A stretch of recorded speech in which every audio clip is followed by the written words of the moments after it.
Oh, I'm just going to say it before he gets settled. I'm going to say it for the group. Because someone should. Is this really what we're doing now? Is this what a $1,400 seat means in this economy? Because I have been on airplanes my whole life, and I have never, not once, sat next to something that looked like it just wandered in from a construction site to rest its feet. And I want to go on record. In front of everyone. So there are witnesses. I did not sign up for this. Vincent, the woman beside him, said, not disagreeing, just pacing him. I'm saying it nicely. I'm saying it while he's still back there with the bags. This is called managing expectations. Before we're stuck with it for 8 hours? Kwame Asare put his carry-on in the overhead bin. Put the smaller bag under the seat carefully, because of what was in it, and sat down in 3B. He said nothing. He had been making documentaries for 22 years. And the first thing you learned in documentary work was that the most revealing thing a person ever did was speak before they knew they were being observed. He had just watched a man perform his contempt for an imaginary audience, had watched him recruit the cabin before the target arrived, had watched him establish the bit before he had to commit to it, and he understood. From 22 years of watching people reveal themselves, exactly what he was looking at. He understood it. He filed it. He turned to the window. He was not going to think about Vincent for the rest of this flight. He was going to think about his father. He was going to think about whether, in 6 hours, when the plane landed in Oslo, and the film was screened for the first time in front of an audience that was not him alone in an editing suite at 2 a.m. It was going to be what he had spent 9 years trying to make it. He was going to think about the tape. He was not going to think about Vincent. In 5 hours and 21 minutes, over the dark of the Norwegian Sea, a man in this cabin was going to start to suffocate. And the man currently auditioning for his seat's contempt, and the cabin that had let him perform it, were going to be alive when this airplane landed because of what Kwame Asare had spent 22 years learning to see. But we're getting ahead of things. To understand what happened at 32,000 feet over the water between here and Oslo that night, why a man whose airway was swelling shut did not die in a window seat over the sea, why every person in that cabin had air in their lungs when the wheels touched the ground, you have to go back. Not 5 hours, 36 years. You have to go back to a boy named Kwame, 11 years old, in a house in Kumasi, Ghana, watching his mother sit at the kitchen table with a cassette tape in her hands. Not playing it, just turning it over, because she had heard the voice on it 100 times and was not ready to hear it again. And she had said, to the air, to herself, to the boy standing in the doorway.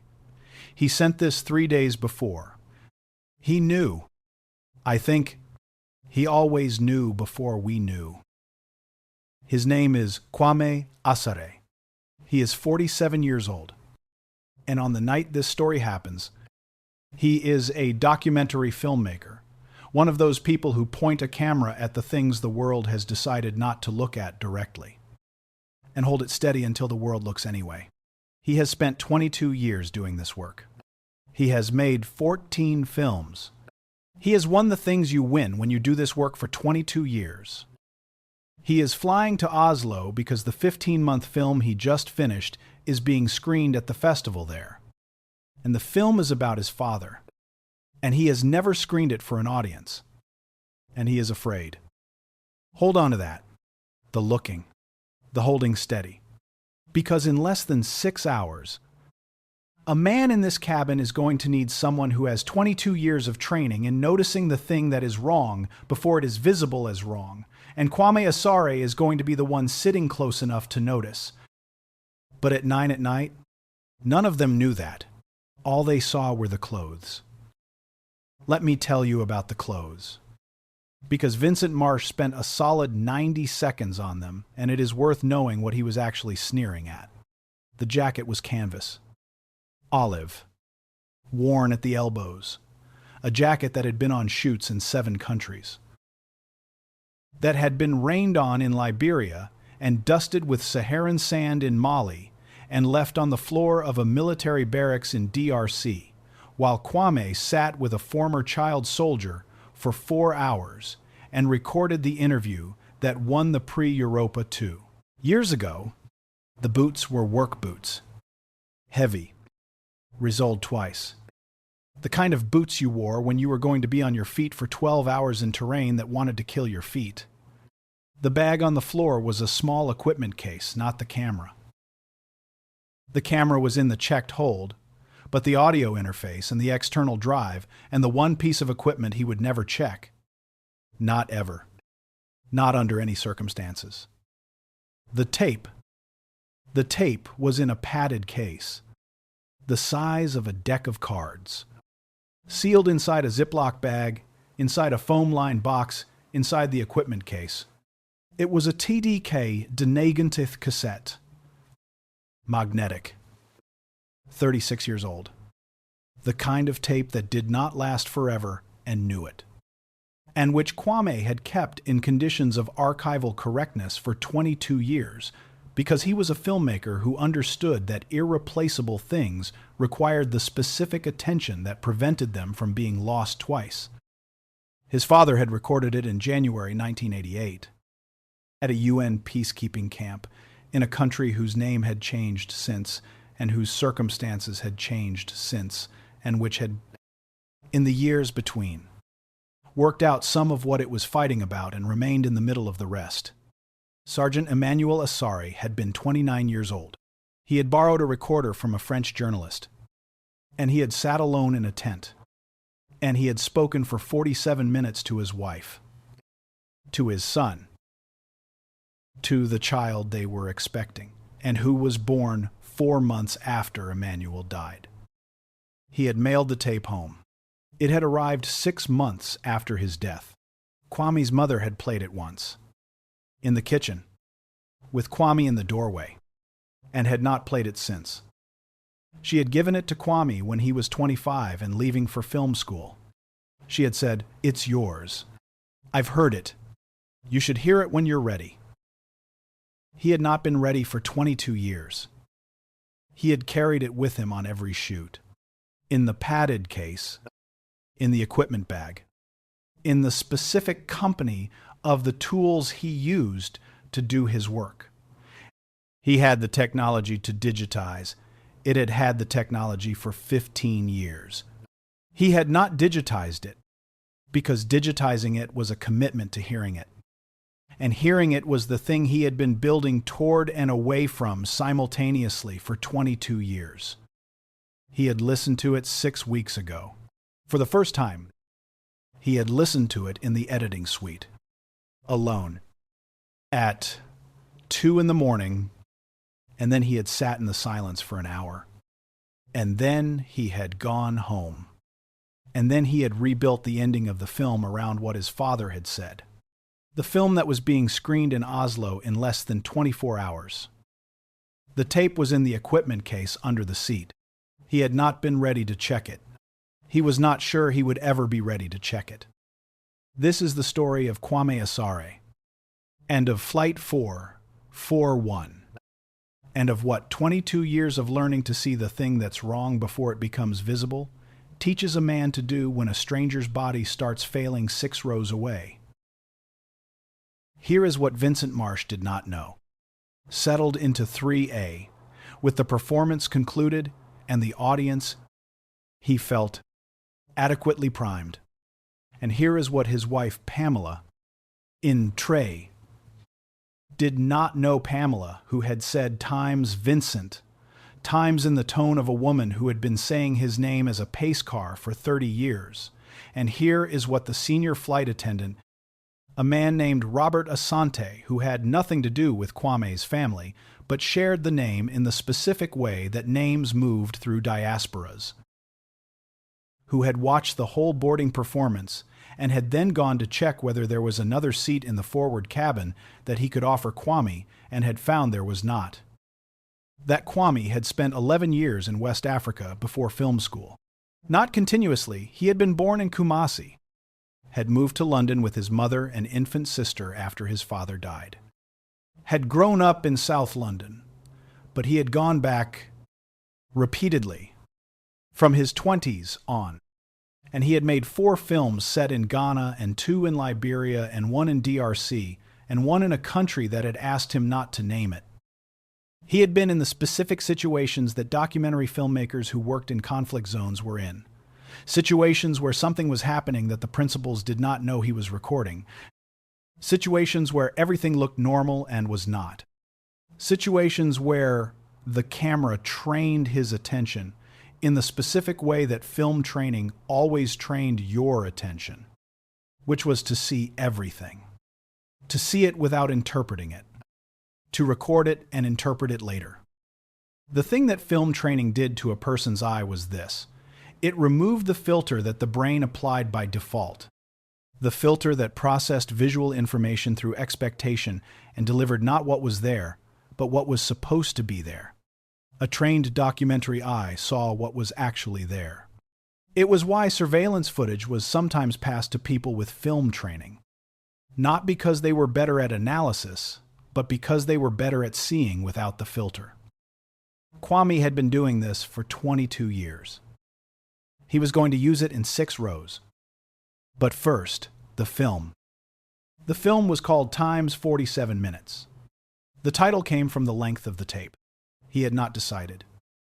Going into the edit, whether the title was the right title, had tested other titles, had been through 7 of them, and had landed, finally, on the literal one, because the literal one was the honest one. And the honest one was the hardest. And the work had required him to choose the hard things.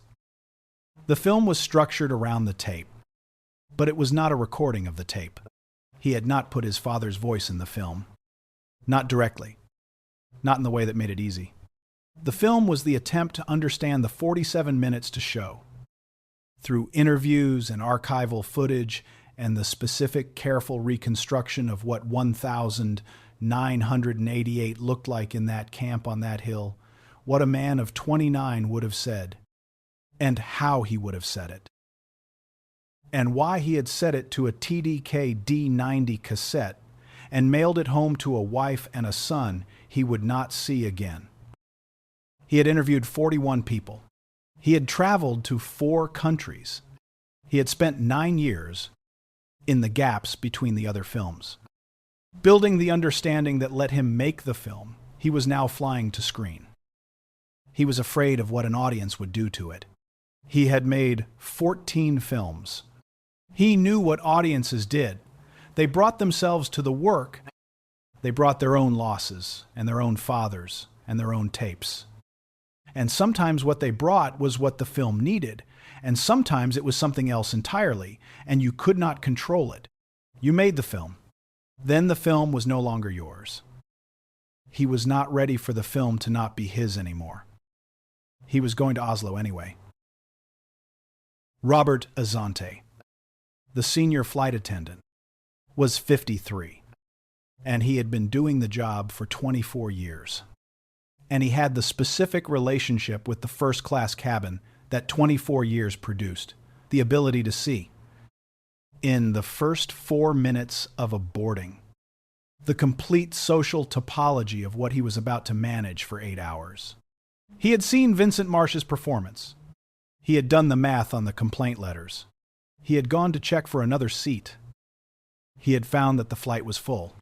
He had come back to the forward cabin and delivered service to 3A with the professional neutrality of a man who had decided that the 24 years was not going to end tonight on Vincent Marsh's account. He had also, in passing 3B, said to Kwame, "Can I get you something before we push back?" with the specific emphasis that made the question also a registration. A small acknowledgement that the boarding had been what it had been, and that this was the other side of it.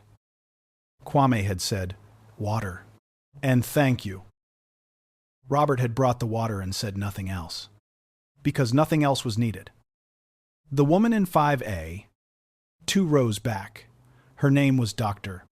Ama Owusu, 49, a Ghanaian British immunologist.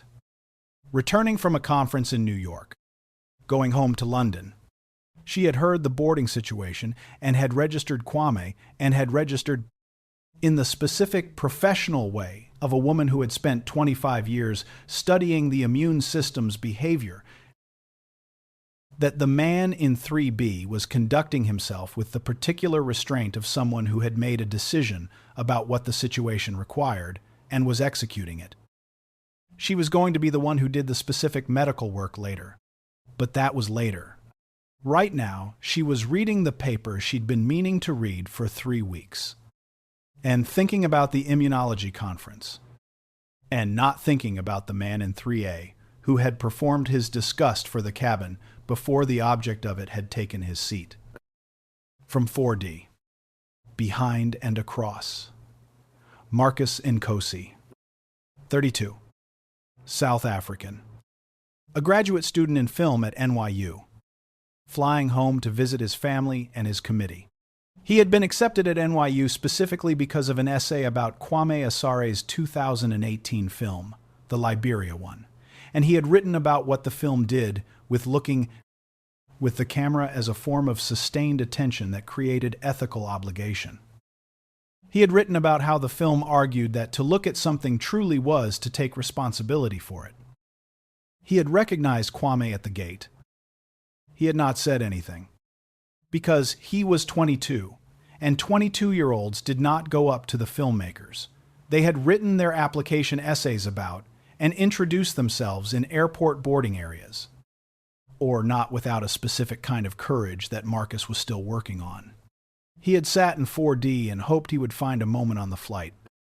And then the Vincent Marsh situation had happened.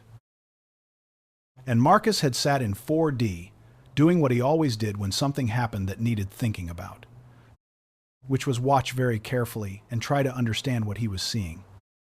He had been watching Kwame since he was going to keep watching. This was, he understood, a version of what Kwame did for a living. The watching, the attention, the not yet interpretation, and he was doing it imperfectly and was learning from the imperfection. In Shopde, still 4 rows away from where any of this was going to happen, but not far enough, a man named Gerald.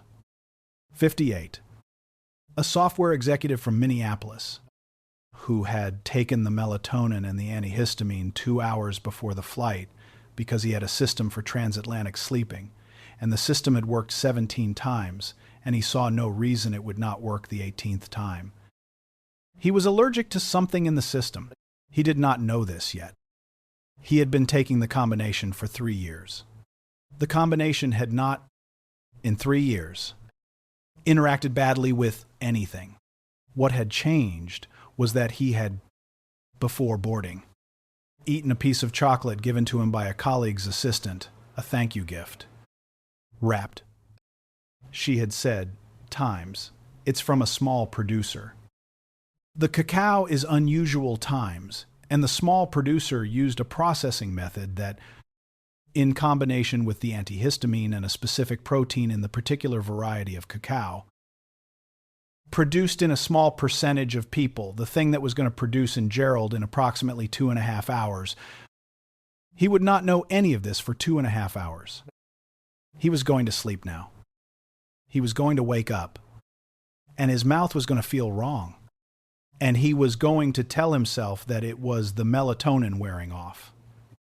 And then it was going to be more than wrong. And then it was going to be much more than wrong. Kwame was going to notice before Gerald did. The first hour of the flight was the hour Kwame always needed. He had been on hundreds of flights, in his work and outside of it. And he had the specific practice that frequent flyers who were also filmmakers developed. The first hour was the hour you just watched. You watched the cabin. You watched the people in it. Not for content. He was not making a film in his head about the flight.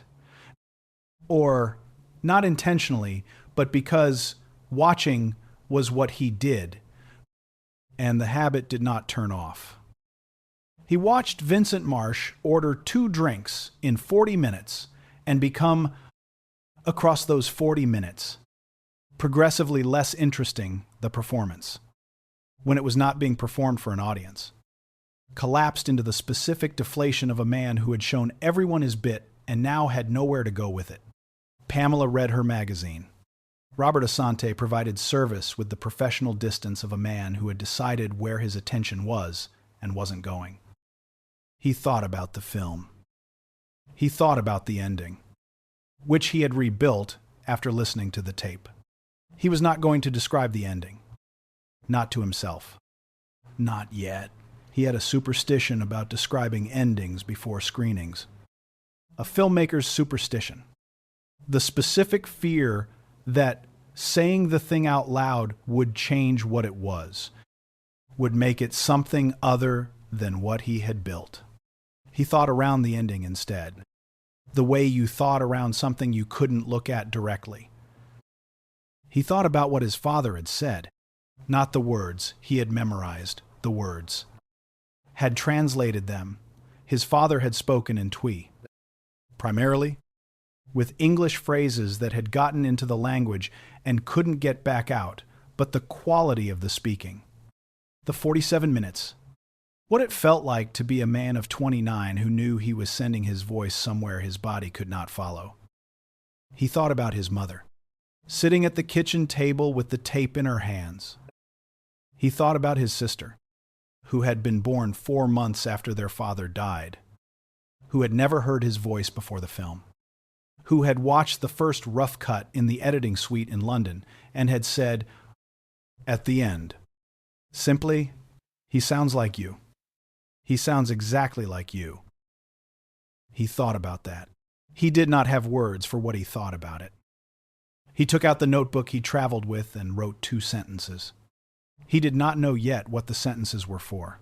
He wrote them anyway, because writing the 2 sentences was the way he knew he was thinking about something that mattered. 2.5 hours in, Kwame had his eyes closed. Not sleeping. He did not sleep on planes. Not on the way to screenings. Not when the film was too loud in his head. But he had his eyes closed.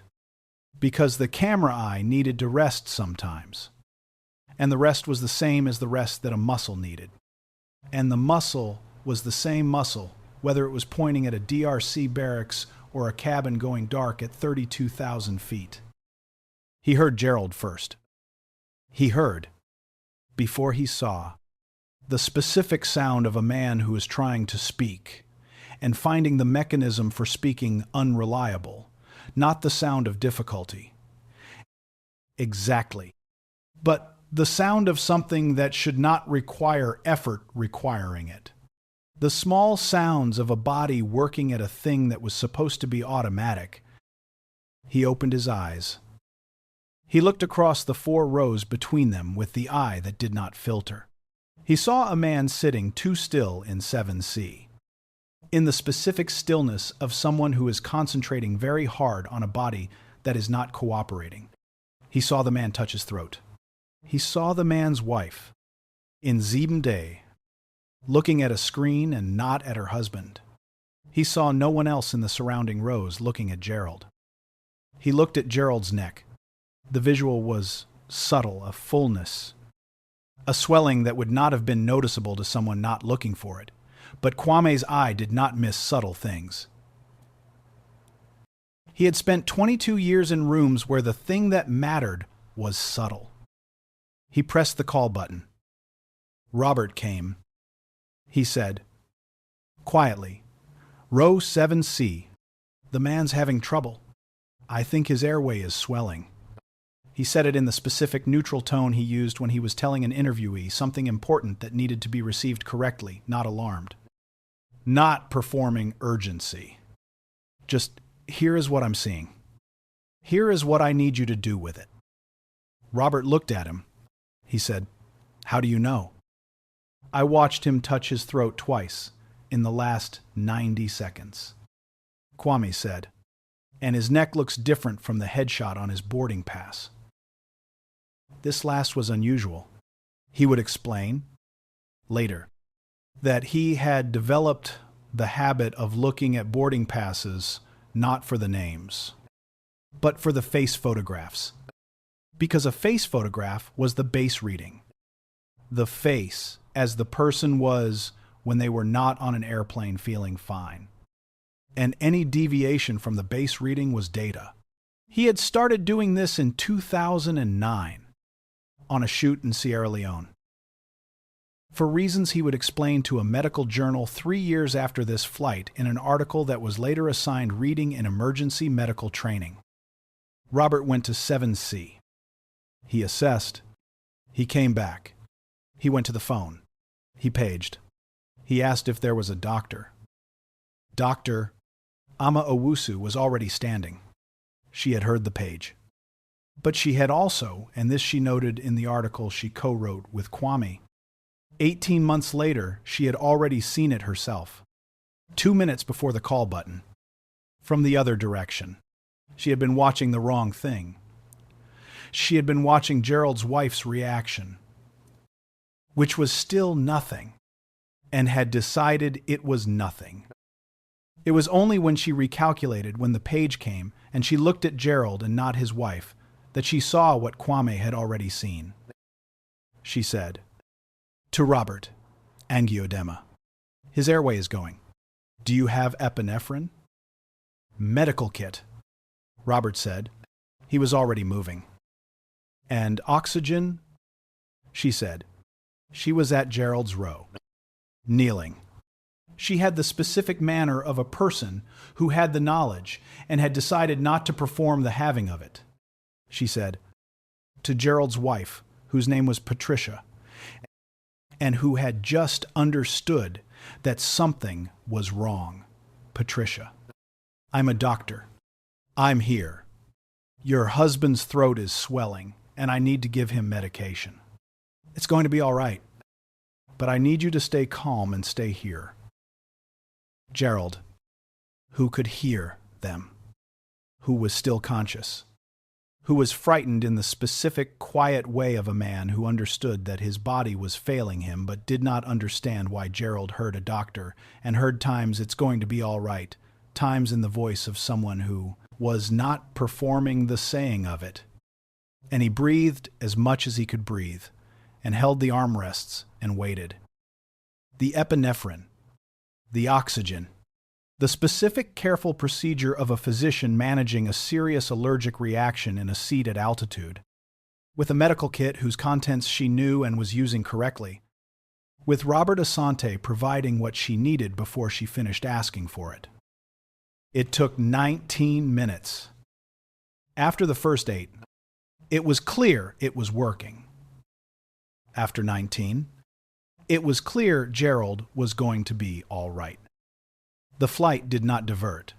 Gerald did not need a hospital, or rather, he needed a hospital. But he did not need one immediately. And Dr. Owusu was able to stabilize him and monitor him for the remaining flight. And she wrote the handoff notes for the ground team in Oslo herself. And the handoff was clean. And he went from the Oslo airport to the hospital and was admitted and observed and released the following morning. He was fine. He was going to be careful about antihistamines and unusual cacao for the rest of his life. He was going to be alive for the rest of his life, which was the main point. Kwame had pressed the button. He had pressed the button because he saw what was wrong before it was visible as wrong. He had pressed it with 90 seconds of lead time. Dr. Owusu said, in the article they wrote together, that 90 seconds in an angioedema case was the difference between a treatable emergency and an irreversible one. She was precise about this. She was an immunologist. She was qualified to be precise about this. The lead time was Kwame Asare's 22 years. It was the camera eye. It was the specific training that came from pointing your attention at the world without the filter and watching it reveal itself. It was also in a way that Kwame would think about for a long time. His father's tape. The 47 minutes. Because the thing that had made him a filmmaker, the original thing, the thing underneath all the craft and the awards and the pre-Europa, was the need to understand what his father had said before the end. To see clearly something that was almost lost. To train his eye on the thing that was hardest to look at and hold it steady until it spoke. He had started doing that at 11, watching his mother hold the tape in the kitchen. He had been doing it since. Vincent Marsh had watched the whole 19 minutes from 3A. He had not moved. He had not been asked to help. There was nothing for him to do, and he had, in any case, the specific paralysis of a man watching something that was simultaneously very serious and very far outside the scope of the performance he had been running. He had seen Kwame press the call button. He had seen Robert go to Kwame first, before going to row 7. He had seen what happened after the physician, the medical kit, the 19 minutes, and he had understood, without anyone telling him. The sequencing. The man in 3B had seen it first. The man in 3B had pressed the button.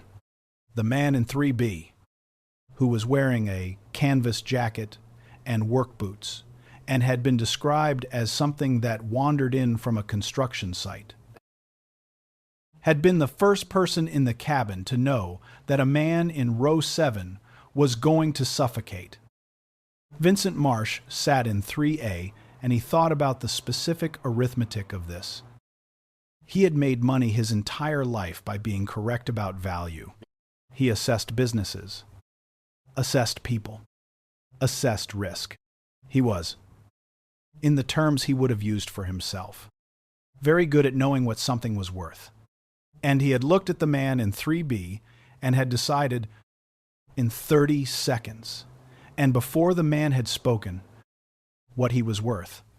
And the man in 3B had just demonstrated, in front of the entire cabin, what 30 seconds and a Vincent Marsh first-class seat looked like versus what 22 years of paying attention looked like. He had been wrong. He had been publicly, specifically, recorded by everyone wrong. He had the specific experience of a man who was very good at being right and had been shown, in the most available terms, that the mechanism by which he was right was broken in a way he had not known it was broken. He did not apologize. He was not yet capable of the specific honesty that an apology required. He sat in 3A and he processed. And the processing was going to take a long time.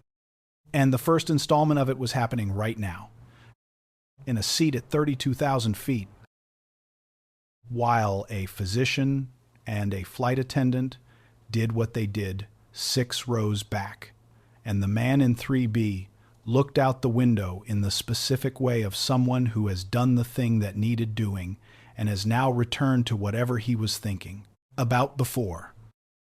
Pamela, his wife, Pamela, who had said times Vincent times as a pace car, who had not said stop, who had perfected over 30 years the specific art of not stopping him. Pamela was looking at the same window. She was thinking, though she would not have used the word thinking. She would have said times processing, and processing was what she was doing. She had agreed with the performance this morning, had agreed with it 1,000 times in 30 years, had let it run because it was easier to let it run than to say the name in a different tone. And now she was in the position of a woman who had agreed with something that had been publicly demonstrated to be exactly wrong. She was going to say his name in a different tone. Not tonight, it was going to take longer than tonight. But the accumulation was going to reach the threshold. Marcus Nkosi, in 4D, had seen all of it.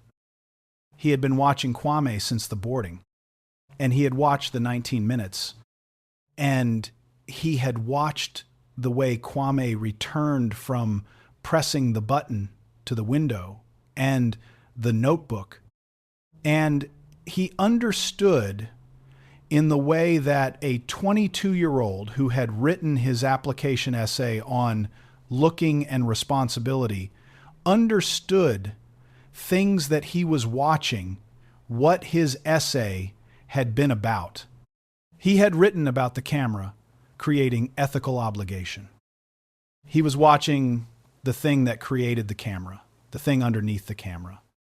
The thing.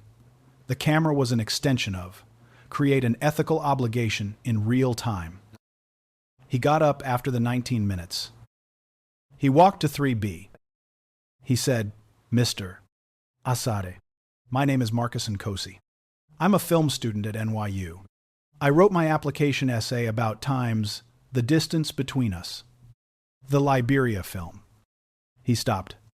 He had the specific courage of a 22-year-old who has decided to do the thing they are afraid to do and is doing it before the courage runs out.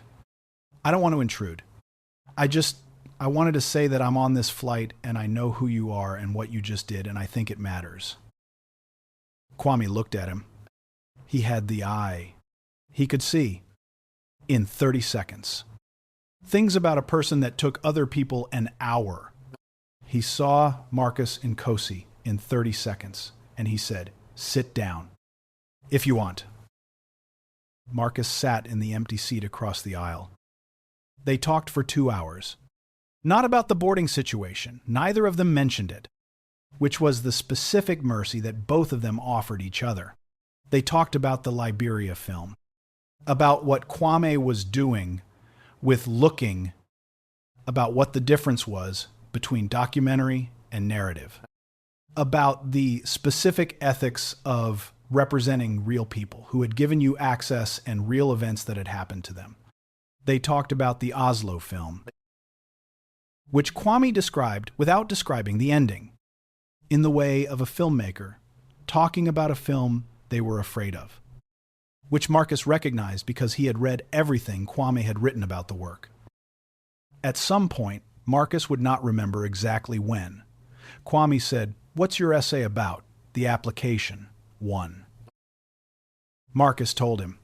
He recited, nearly verbatim, the central argument that to look at something truly was to take responsibility for it, that the camera created obligation, that the obligation was not metaphorical but actual, that it lived in the filmmaker's choices. Kwame listened. He said, "You wrote that at 20. 19. Marcus said. Kwame was quiet for a moment. Then he said, "The tape I'm carrying, I couldn't listen to it for 22 years, because I knew that listening to it meant taking responsibility for it. And I wasn't ready." He paused. "When I finally listened 6 weeks ago, I understood that the not listening was also a responsibility I had taken. You can't not be responsible. It's just a question of which responsibility you're running." Marcus was quiet. He said, "And the film is the taking of the right responsibility." "I don't know yet." Kwame said, "I find out when it's screened." Marcus said, "Can I come to the screening?" Kwame looked at him. He said, "Do you have a ticket?" "No." "I'll get you one," he said. "There's a guest list." Marcus said, "You don't have to." "You're going to write about it." Kwame said, "Not a question." He had the eye. "Not for a class. Eventually, for real. You're already writing it in your head."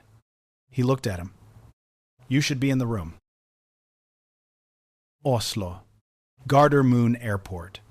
The pale northern morning coming up on the horizon. Robert Asante had written a full incident report and had flagged, in the report, the specific sequence of events.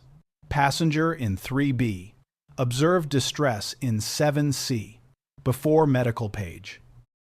Alerted crew. Physician deployed with 90 seconds of lead time that medical staff at Oslo Hospital confirmed was significant. He had not put Kwame's name in the report with any editorializing. He had just put the facts in the order they happened, because the facts in the order they happened were the thing that mattered. He had also, at the gate, said to Kwame, "I saw what happened on boarding. I'm sorry for what was said." Kwame said, "You handled it well. I should have done more. What you did was what the situation needed." Kwame said, "That's the whole of it. Sometimes," he paused, "you were also there for the medical. You had the kit. You were fast." Robert said, "I was following the doctor." "You were following the doctor well." Kwame said, "That's also a skill." He went to find his bags. Dr. Ama Owusu was at the same baggage carousel. They had spoken, briefly, after the medical situation. She had come to say, simply, that it had been his notice that mattered, and he had said that her medicine had mattered. Both of these things were true. At the carousel, she said, "I'm going to write about this." "Me too," he said. "Separately," she said. "And together," he said. "If you want," she said, "send me a draft when you have one." She wrote her email on the corner of a receipt and gave it to him. He put it in the notebook. It was the notebook page. After the 2 sentences he had written on the flight, the 2 sentences he still didn't know what they were for. He read them again. He sent his voice somewhere. His body couldn't go. That is the whole of what a film is. He knew, now, what they were for. They were for the introduction he was going to write to the published version of the film, not the film itself. The text. The thing that lived alongside the film in the world. He was going to write about the tape. He was going to say what he had not said in the film, because the film had shown it without saying it. But the text could say it. He was going to say, "My father sent his voice somewhere his body could not go." That is the whole of what a film is. That is the whole of what any art is. You send the part of you that can travel into the future, into strangers' rooms, into the dark of a screening theater. You send it somewhere your body cannot follow, and you trust it to do the work. He had been trusting it for 9 years. The screening was tonight. He was ready. He was terrified. Both of these were true. The screening of Time's 47 Minutes Times at the Oslo International Documentary Film Festival began at 9 in the evening. The theater held 400 people. It was full. Kwame sat in the back, the way he always sat at screenings of his own films, in the back, where he could see the audience as well as the screen, where the camera eye could do what it always did, which was watch what was in the room without the filter. Marcus Nkosi was in the room. He had the guest pass ticket that Robert Asante had helped arrange when Marcus couldn't find Kwame in the Oslo morning chaos. Robert had run into Marcus at the taxi stand and had taken him to the festival office and sorted it, because Robert Asante was a man who did what the situation needed. And the situation had needed the young filmmaker to be in the room. The film ran for 1 hour and 27 minutes. When it ended, the room was silent for a long time. Not the silence of not knowing what to say. The silence of people who had been in the presence of something and were still inside it. Then the applause. Kwame sat in the back row and watched the room applaud, and he thought about his father, who had been 29, who had sent his voice somewhere his body could not follow. He thought about the tape in the equipment case, which he had brought into the theater, which he always brought with him because he did not trust it not to be with him. He thought about his mother sitting at the kitchen table. He thought about his sister saying, "He sounds exactly like you." He thought about the man in row 7C, Gerald, who was alive. He thought about the notebook, the 2 sentences. He thought about what it meant to see something before it was visible as wrong. To press the button. To say, "Here is what I'm seeing. Here is what I need you to do with it." He thought about all the things that were the same thing. The room was still applauding. He let it. Vincent Marsh did not attend the screening. He had not known about it, and would not have attended if he had, because the version of himself that existed on the flight was not yet ready for the film. He was in Oslo for a business conference. He was sitting at a dinner with 11 other people he would describe as his peers, and eating food he would not remember, and talking about things he would not remember, and carrying, in the back of his mind, the specific knowledge that had been installed on the flight, that he had performed the contempt for the whole cabin, and the whole cabin had watched the object of the contempt see, before anyone else. What was going to kill a man in row 7? The knowledge was there. He was not yet doing anything with it. Doing something with it was going to require him to dismantle the mechanism of his assessment, the 30-second mechanism, the filter, the equipment that had made him money for 30 years and had told him, in 30 seconds, what the man in 3B was, and dismantling a mechanism you had used for 30 years was not a single dinner. It was a long project. He was at the beginning of the project. He did not know he was at the beginning of the project. He thought he was at dinner. Both of these things were true. Kwame Asare flew home to London 2 weeks after the festival. 47 Minutes Times had won the grand jury prize, the festival's highest honor, and there was the specific dazed aftermath of having won the thing you had spent 9 years building toward, which was not exactly happiness and was not exactly relief and was something in between that did not have a clean name. He had the tape. He had the equipment case. He had the padded box inside the equipment case. The Ziploc inside the padded box. The TDK 90 inside the Ziploc. He had been thinking, on the flight back, about what to do with it. He had listened to it. He had built the film from it. The film existed, now the film was in the world. In Oslo and London, and soon in 14 other cities, and was going to keep being in the world, and was going to go somewhere. His father's voice could not have gone alone. The tape had done its work. He sat with this. He thought about the notebook. He had written, in Oslo, the introduction he was going to write for the published edition of the film, the text, the thing that lived alongside it. He had written, in the introduction, "My father sent his voice somewhere his body could not follow." That is the whole of what a film is. He had written what the film was for and what the tape was for and what 22 years had been for. He thought about what the tape was for now that the film existed. He thought about his mother. She had heard the tape once, in the kitchen, in 1989, and had put it down, and had kept it, and had given it to him at 25. She was 81 now, in London, in the house she had lived in since they came from Kumasi. She had not come to Oslo. She was 81. And Oslo, in November, was a long way. But she had watched the film in the editing suite in London when it was finished. And she had sat with it in the way she had sat with the tape.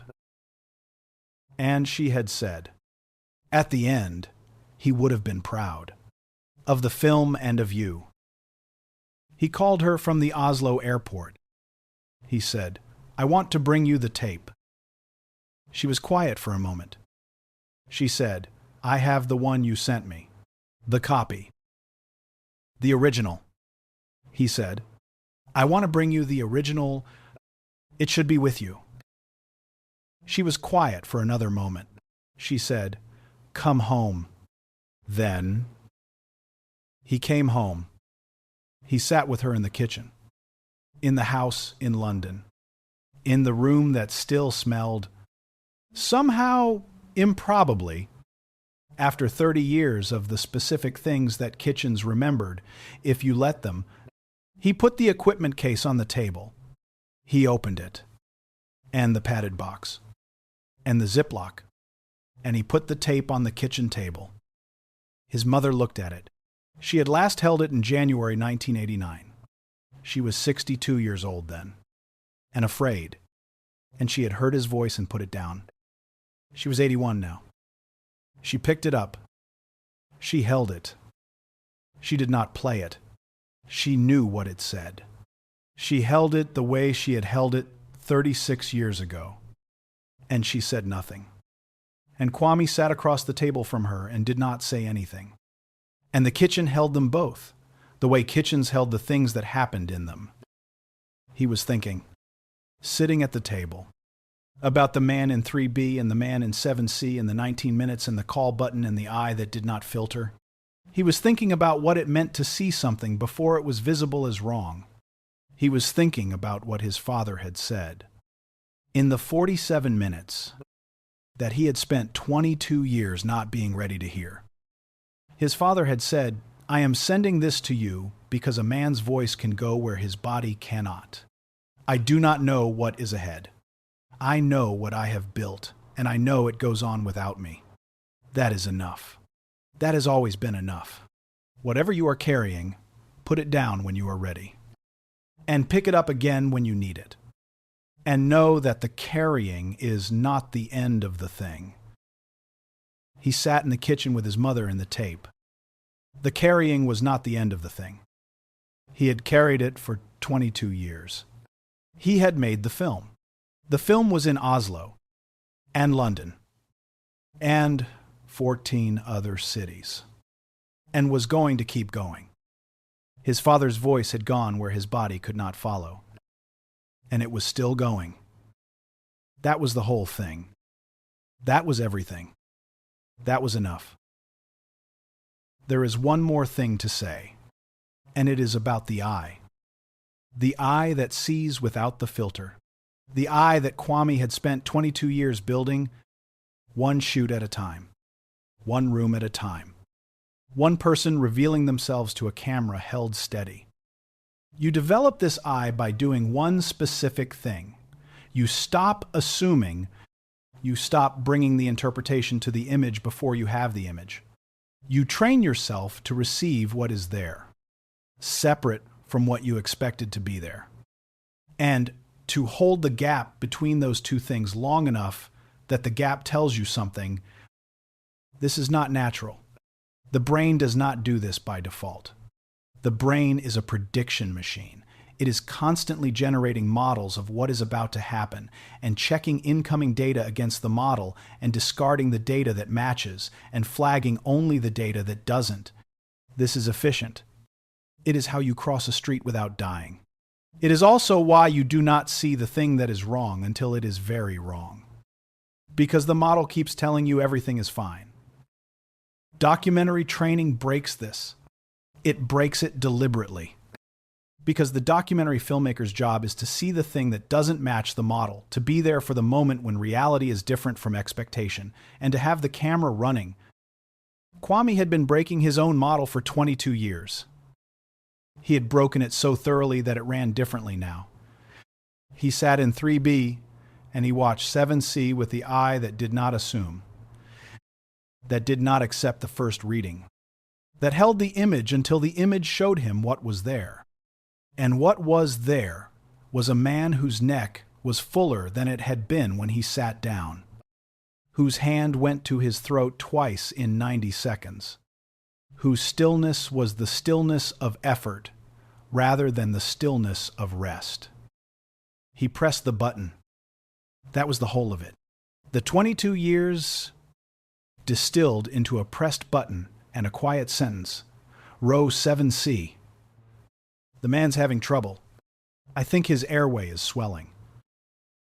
Not alarmed. Not performing urgency.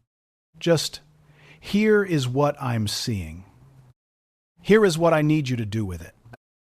His father had done the same thing. On a cassette tape in a tent in January 1988. He had taken what he was seeing, the uncertainty ahead, the love behind, the specific knowledge of a man who knew things were going to change, and he had said, "Here is what I'm seeing. Here is what I need you to do with it." He had pressed the button. The film was the button. The tape was the button. The call at row 7C was the button. The button was always the same. You saw something. You said it. You trusted someone to do something with it. His father had trusted his mother. His mother had trusted him. He had spent 9 years making a film that trusted its audience. A physician had trusted his eye at row 7. A man in Oslo was alive. The trust went in one direction. Forward. Always forward. Into people and rooms and futures you could not see, with a voice that could go where a body could not follow, in the specific hope that what you were sending was what was needed. It was enough to send it, even when you could not know if it would arrive. It always had to be enough to send it. His father had known this. He had said it. On the tape, "I do not know what is ahead. I know what I have built, and I know it goes on without me. That is enough." It went on. The film was in 14 cities. Marcus Nkosi was going to write something, eventually, that mattered. Gerald was alive. The button had been pressed. It went on. It was always going to go on.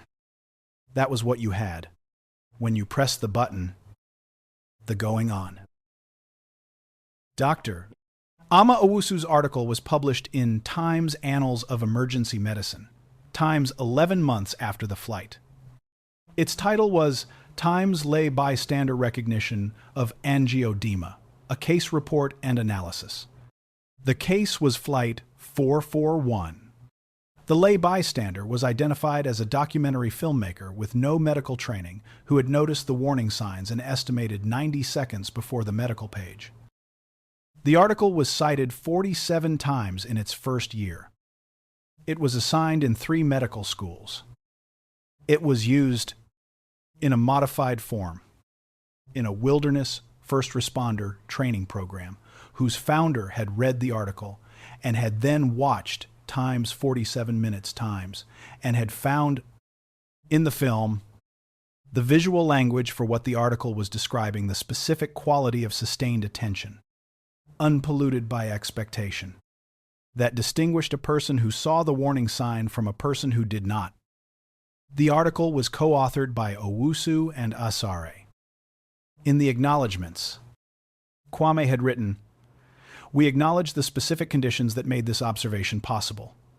A boarding situation in which a man in 3A told the cabin, before the observer had spoken a word, that the observer did not belong in the room he was sitting in. The observer sat down anyway. He sat down without rage and without performance and without needing the room to be different than it was. He sat down and he opened his notebook and he paid attention." We suggest that the capacity to pay attention in a room that has just told you to leave is itself a skill, developed across a lifetime, and that the outcome described in this report depended on that skill as much as it depended on any visual training. We dedicate this article to everyone who has ever been told they don't belong in a room they were sitting in, and who sat down and paid attention anyway. Vincent Marsh read the article. His assistant sent it to him, had been sending him items related to the flight since it became public. In the mild viral way of medical case reports that had a human story in them, he read it standing at his desk, which was how he read things that were going to be brief. And he found himself still standing when he finished reading. And the brief had not been brief. He read the acknowledgments 3 times. He was the man in 3A. He was the man who had told the cabin, before the observer had spoken a word, that the observer did not belong. He was not named. He did not need to be named. He named himself, standing at his desk, with a clarity that was not comfortable and was For all its discomfort, more useful than any of the comfort he had managed in the years since the flight. He sat down at his desk. He took out a piece of paper. He was the kind of man who had actual paper on his desk because he had decided, in his 40s, that there were certain things that required paper, and he wrote the beginning of a letter. He was not going to finish the letter today. He was not sure when he was going to finish the letter. He was a man who had spent 54 years constructing a self that did not write these letters. And the construction was thorough. And disassembling it was going to take longer than a day. But the paper was out. The pen was in his hand. The beginning was written. I was the man in 3A. I want to say something about that. He looked at what he had written. He was going to finish the letter. It was going to take a while. He was going to finish it anyway. Marcus Nkosi graduated from the NYU film program 18 months after Flight 441.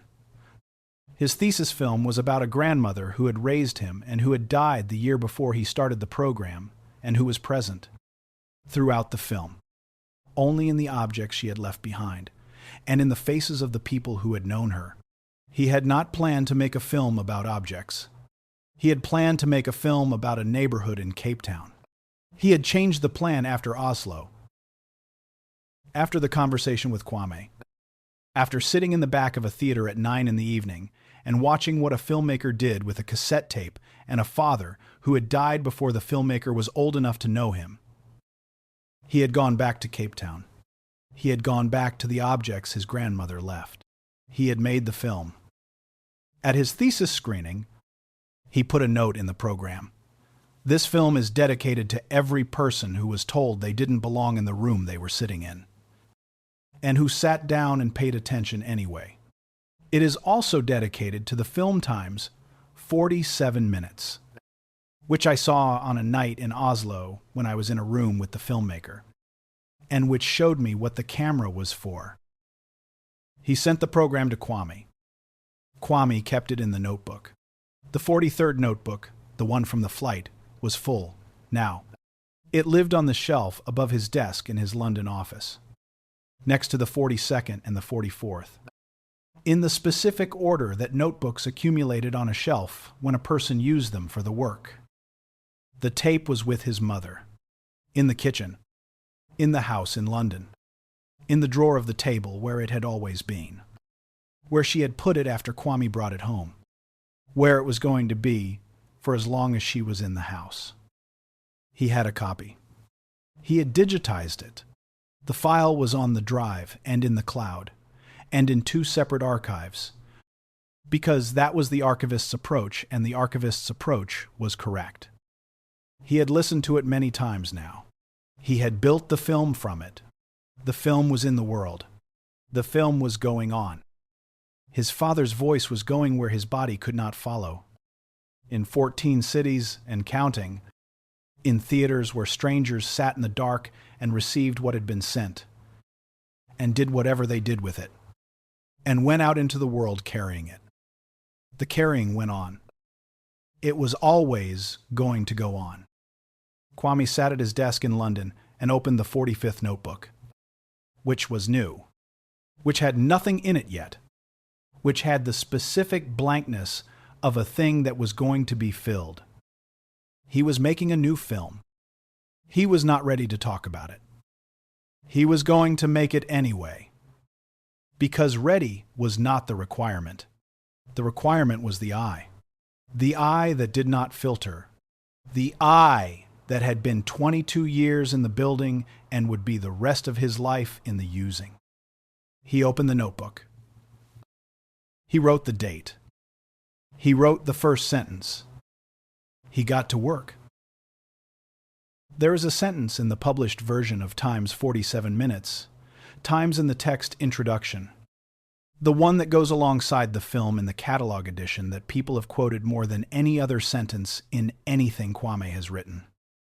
It is not the sentence he expected to be quoted. He had expected the sentences about his father. He had expected the sentence about the tape. The sentence people quote is this one. To look at something truly is to take responsibility for it. This is not a philosophy. This is a physical fact. The eye that lands on a thing changes the thing. By having seen it, the question is not whether you are responsible.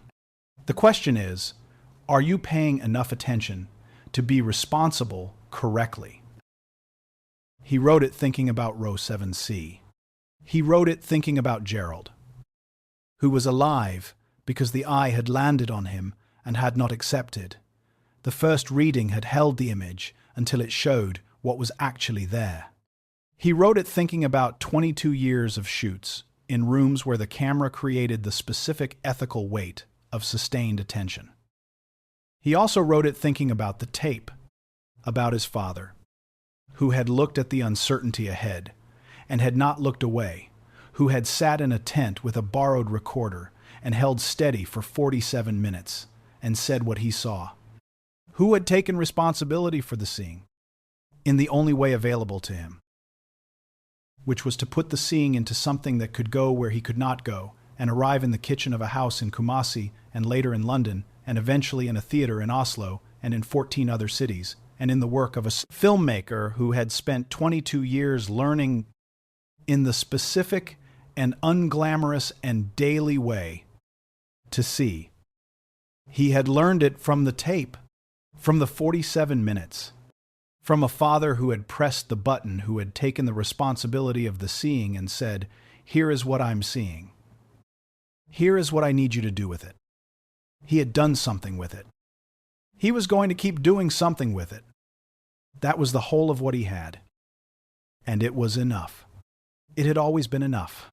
It was going to keep being enough for as long as the eye was open and the notebook was on the desk and the new film was in the making. He sat at the desk. He worked. He was always working. That was the whole thing. That was everything. That was enough.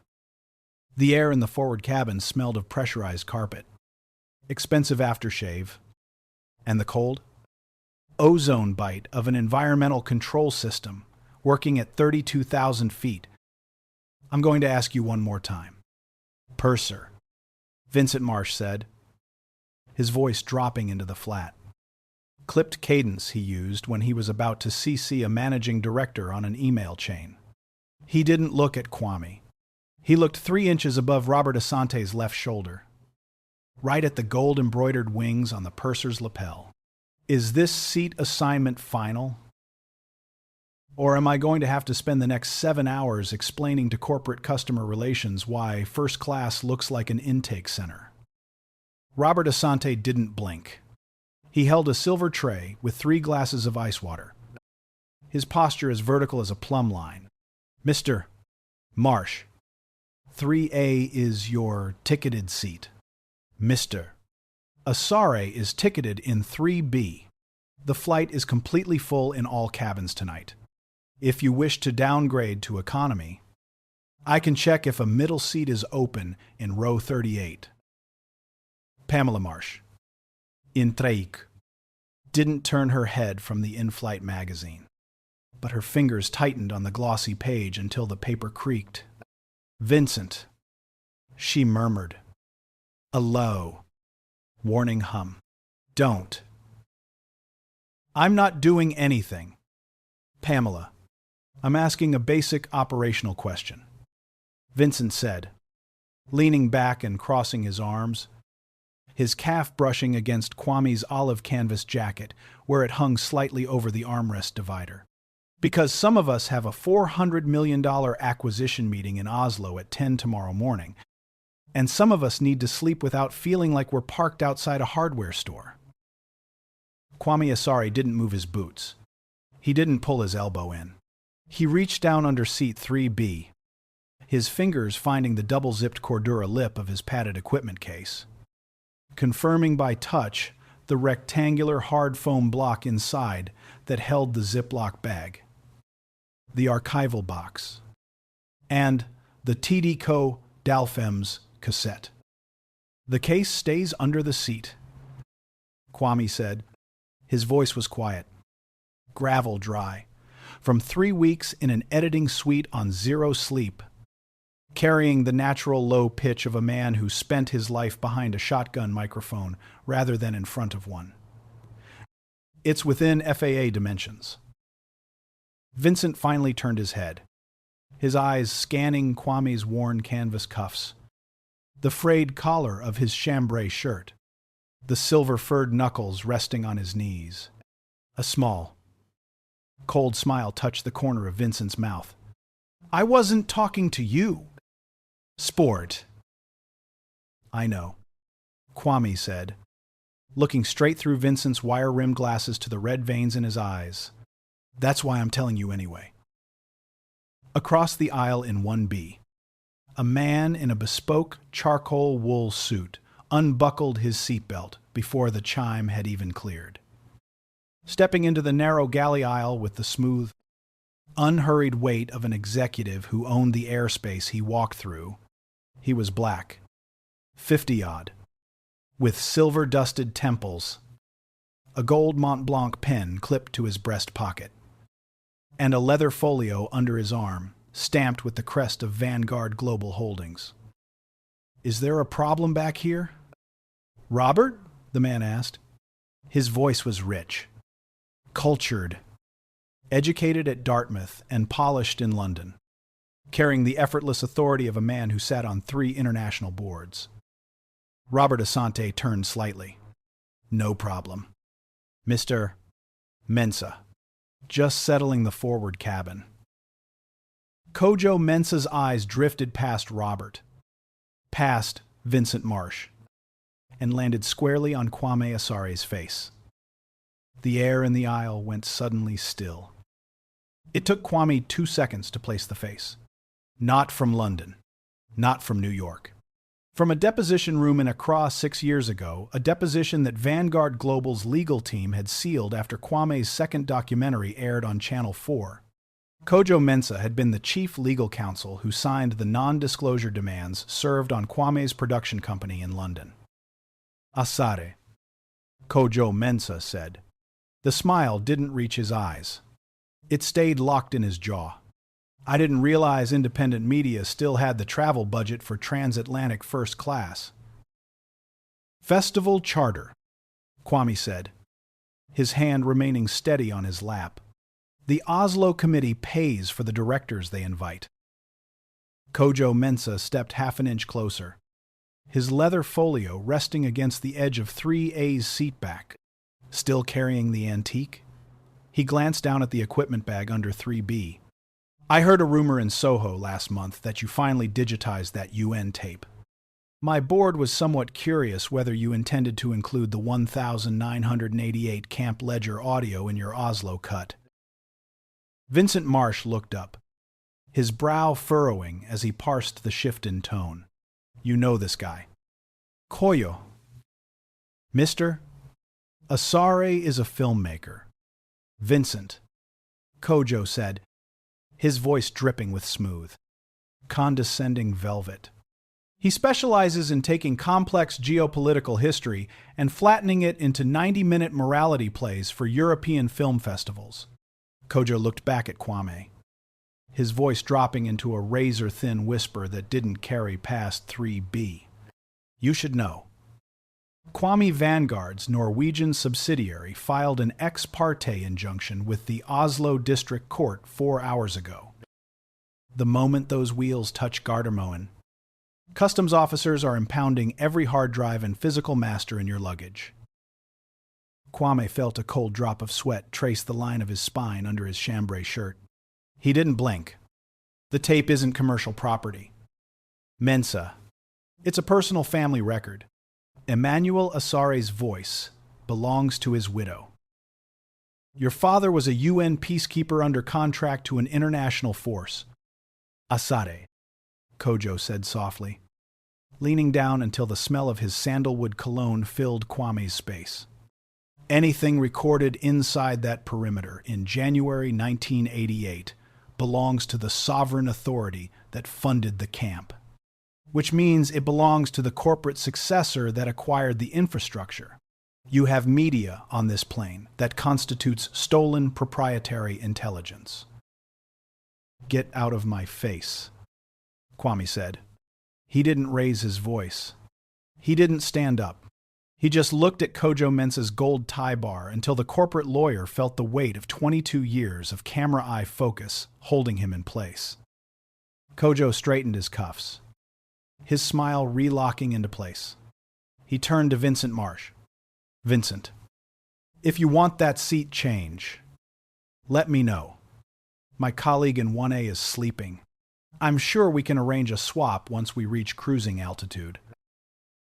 I might take you up on that. Koyo, Vincent said, glaring at Kwame with newfound ammunition in his eyes. Didn't realize I was sitting next to a walking legal liability. Kojo Mensah walked back to 1B. But he didn't sit down immediately.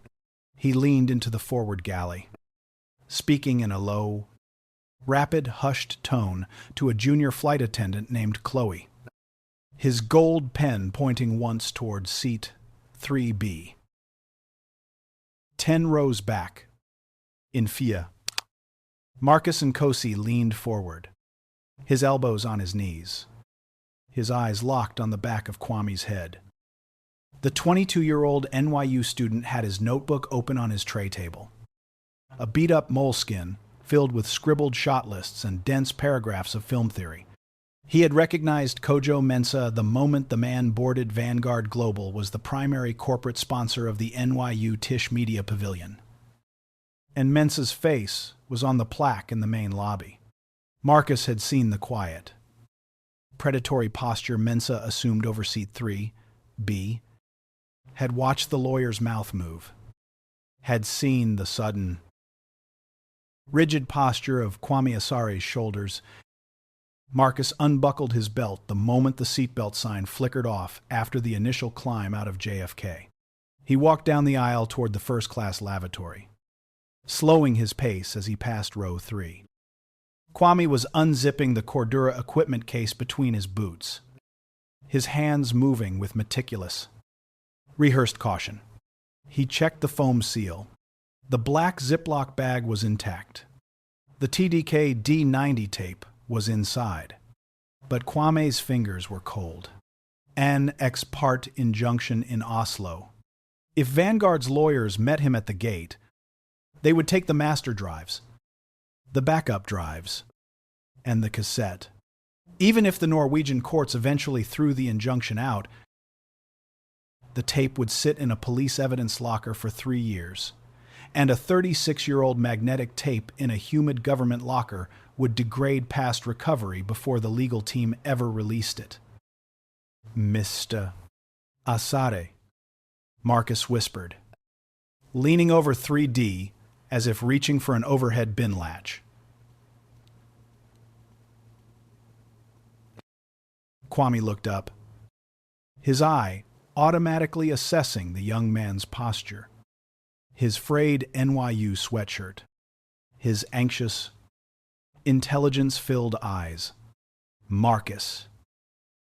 That guy in 1B, Marcus said, his voice barely louder than the hum of the jet engine outside. Kojo Mensah. He just told the junior flight attendant that you're carrying unvetted lithium-ion storage cells in an uncertified flight case. He's trying to get the purser to confiscate the bag into the galley security lockbox before we cross into international airspace. Kwame's jaw tightened. He's using FAA hazardous material protocols. Yeah, Marcus said. I heard him tell her that if the purser doesn't secure the case in the galley, Vanguard's corporate risk team will file an immediate safety violation against the airline the second we land. He's creating an official paper trail so the purser has no choice. Kwame looked down at the Cordura bag. If the tape went into the galley lockbox, Kojo Mensah, as a premier first-class passenger with corporate priority access, would have 7 hours over the dark water to ensure that lockbox accidentally suffered a thermal runaway or a seal failure. An aerosol can of de-icer or a spilled galley pot of boiling water in an unmonitored locker.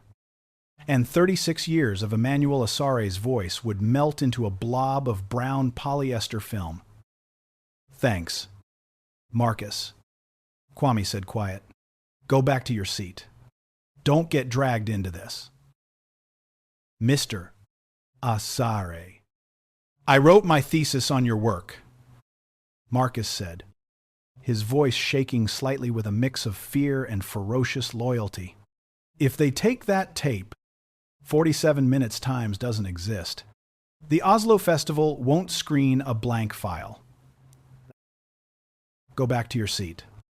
Marcus. Kwame repeated, firmer this time. I know how to protect my footage. Marcus hesitated, then turned and walked back down the aisle toward row 4. His mind racing through every FAA regulation he'd memorized for his production safety certificate. In seat 7C, Gerald, the software executive from Minneapolis, shifted uncomfortably in his leather seat. His mouth felt dry. Not ordinary plain, dry, a thick, pasty dryness that made his tongue feel 2 sizes too large for his teeth. He reached up, unbuttoning his shirt collar, cursing under his breath. The melatonin and the generic over-the-counter antihistamine he'd swallowed at the lounge had always worked. He'd taken them 40 times. He didn't know about the cacao, the small artisanal chocolate bar he'd eaten at the gate, a gift from his assistant, processed using a traditional cold fermentation technique in a small village in Ecuador, contained high concentrations of unrefined tyramine and a specific cross-reactive protein that, when combined with the specific H1 antihistamine compound sitting in his stomach, triggered a rare, explosive release of histamine directly into the mucosal lining of his pharynx. Gerald touched his neck. His fingers felt numb. He tried to swallow, but his throat didn't move. It felt as though someone had poured hot sand down his windpipe and then sealed it with a cork. His wife, Patricia, in 7-8, was wearing noise-canceling headphones. Her eyes closed, listening to a podcast about interior design. She didn't see Gerald's left hand come up. She didn't see his fingers clutch his throat, his fingernails digging into his skin, leaving 4 thin red tracks against the swelling pale flesh. Across the aisle in 5A, Dr. Ama Owusu adjusted her reading light. She was reviewing a chart on her tablet, her mind focused on her London hospital's immunology ward. She noticed Gerald's posture, the rigid, upright posture of a man concentrating, but her brain, filtered by 25 years of clinical expectation, read it as a passenger trying to cope with mild turbulence. In 3B, Kwame Asare didn't have that filter. Kwame had just re-zipped his equipment bag and slid it back between his work boots. He was sitting back, his camera eye moving across the cabin, scanning, not for content, but because 22 years of observing human bodies under stress had made him hyper-attuned to the small, involuntary mechanics of distress. He saw Gerald's elbow twitch. It wasn't a casual movement. It was the sharp, spastic jerk of an arm driven by a brain that had just registered an oxygen drop. Kwame stood up. Vincent Marsh looked up from his iPad, letting out a dramatic, theatrical sigh. Oh, wonderful. Now he's standing. Purser, can we please enforce the seatbelt sign? Kwame ignored him completely. He stepped past Vincent's knees, his heavy boots making no sound on the carpet, and walked 4 rows back. Dr. Owusu, Kwame said, stopping beside seat 5. Usted. His voice was flat. Precise. Row Shedham. Seat C. He's in respiratory arrest. Dr. Owusu looked up from her tablet, startled. What? Look at his sternocleidomastoid muscle, Kwame said, pointing a calloused finger straight at Gerald's neck. He's retracting. He's not breathing. Ama Owusu turned her head, her trained immunologist's eye instantly stripping away the cabin's normal ambient noise. She saw what Kwame had seen. Gerald's collar was torn open. His chin was thrust forward in the classic sniffing position of a completely obstructed airway, and his lips were turning the faint, terrifying blue of acute hypoxia. Amma was out of her seat before her tablet hit the floor. "Robert!" she shouted toward the forward galley. "Emergency! Grab the medical kit and the oxygen bottle. Now!" The cabin, which 3 seconds earlier had been a quiet, dimly lit transatlantic flight filled with sleeping passengers and glowing screens, exploded into motion. In the forward galley, Robert Asante grabbed the heavy orange emergency medical kit from the overhead locker, his 24 years of flight attendant training kicking in like clockwork. Kojo Mensah, still standing near the galley door, saw his opening. While Robert turned his back to grab the portable oxygen cylinder, and while the junior flight attendant, Chloe, rushed down the aisle toward row 7 with a pair of medical gloves, Kojo stepped smoothly into the first-class cabin. The forward cabin was temporarily empty. Vincent Marsh was leaning over his seatback, trying to see the drama in row 7. Pamela was still asleep under her eye mask. Kojo Mensah reached down into seat 3B. His fingers caught the canvas handle of Kwame's equipment case. He lifted it heavy, compact, containing the drives and the TDK D90 tape, and turned toward the forward galley lockbox, where the purser's emergency master key was still hanging in the lock. "Put it down, Mensah." The voice came from row 4. Marcus Nkosi was standing in the aisle, his camera phone raised, the video recording light glowing, a steady, brilliant red, Koyo Froze, his hand still gripping the Cordura handle. "Get back to your seat, kid. This is airline property security. I'm live streaming to the NYU Tisch server. www. Marcus lied, his voice loud enough to ring across the forward cabin. His phone held rock steady.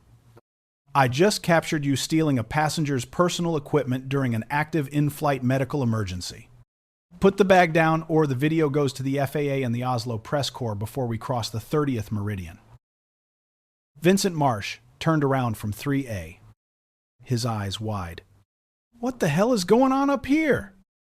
Kojo Mensah's face went dark, the polished corporate smoothness cracking open to reveal the cold, ruthless litigator underneath.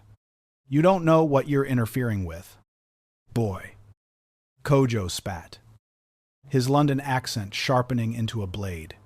"That tape contains classified defamation against a multinational conglomerate.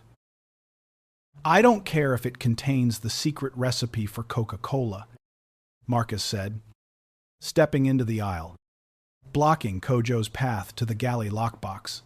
"You touch that bag again, and I'm pressing the cabin assault alarm." Down in row 7. The scene was brutal and precise. Dr. Owusu was on her knees in the narrow aisle beside Gerald. "Acute angioedema," she called out to Robert, who had just arrived with the orange kit. "I need the EpiPen! Primary airway is 90% occluded." Gerald's eyes were rolling back into his head. His wife, Patricia, was screaming now, pulled out of her podcast into a nightmare of blue lips and thrashing limbs. Kwame stood behind Dr.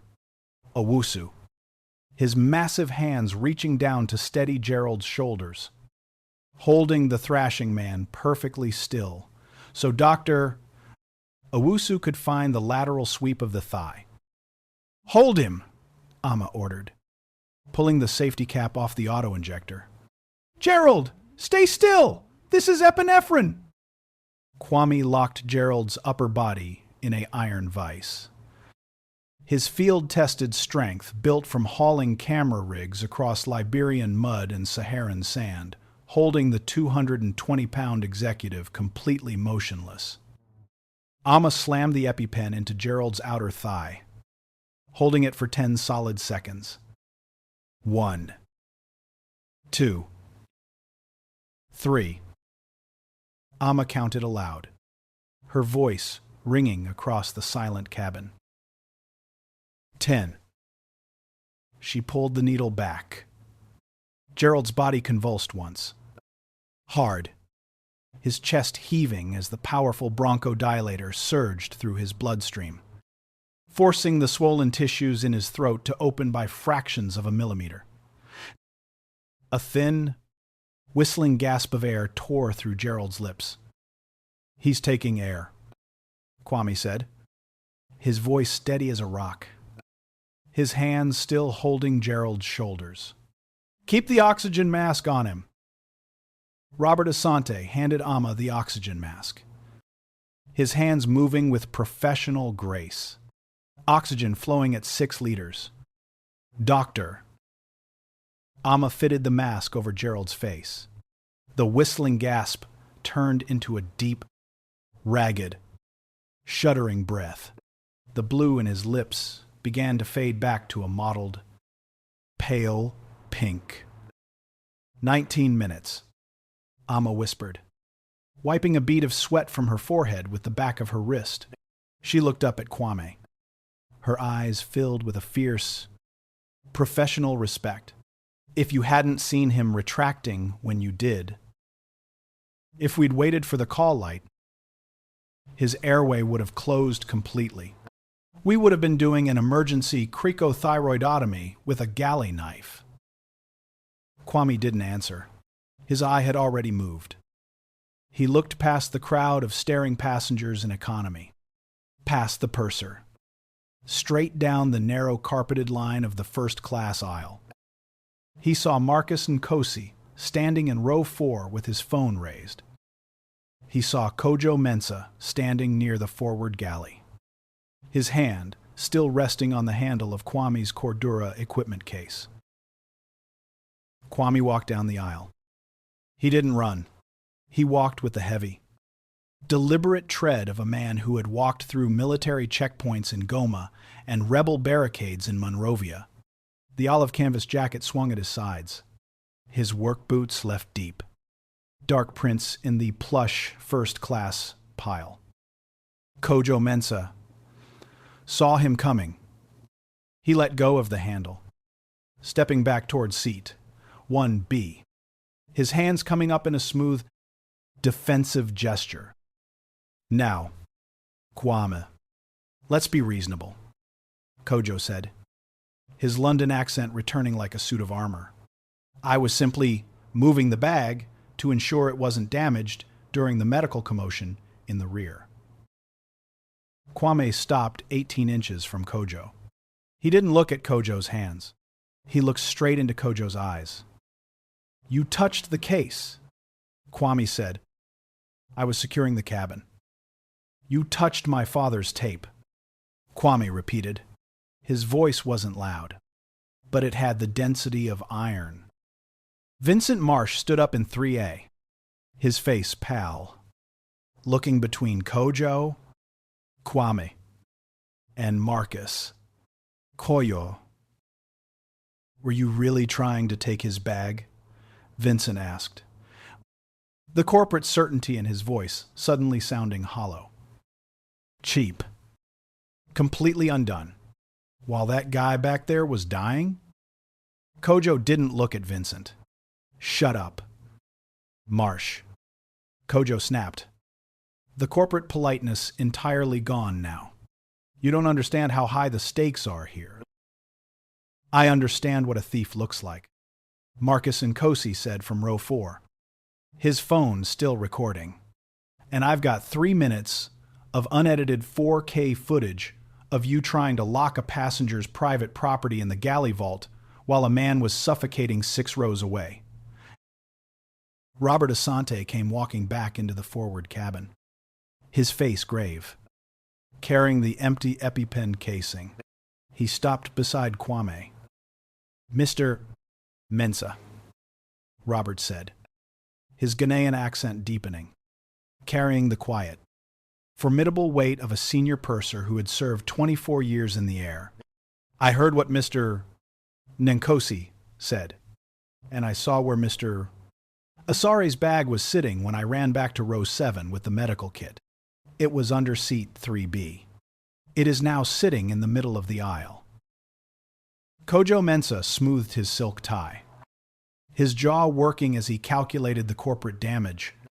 Robert, I am a premier executive global member. I suggest you think very carefully before you make any formal accusations on this flight log. I am the purser of Flight 441. Mr. Mensah, Robert said, taking out his electronic flight log pad. My authority on this aircraft is absolute under international air law. I am logging an attempted theft of passenger property during an active medical emergency. And I am tagging your name for ground police intercept at Gardermoen. Kojo's face went the color of curdled milk. You wouldn't dare.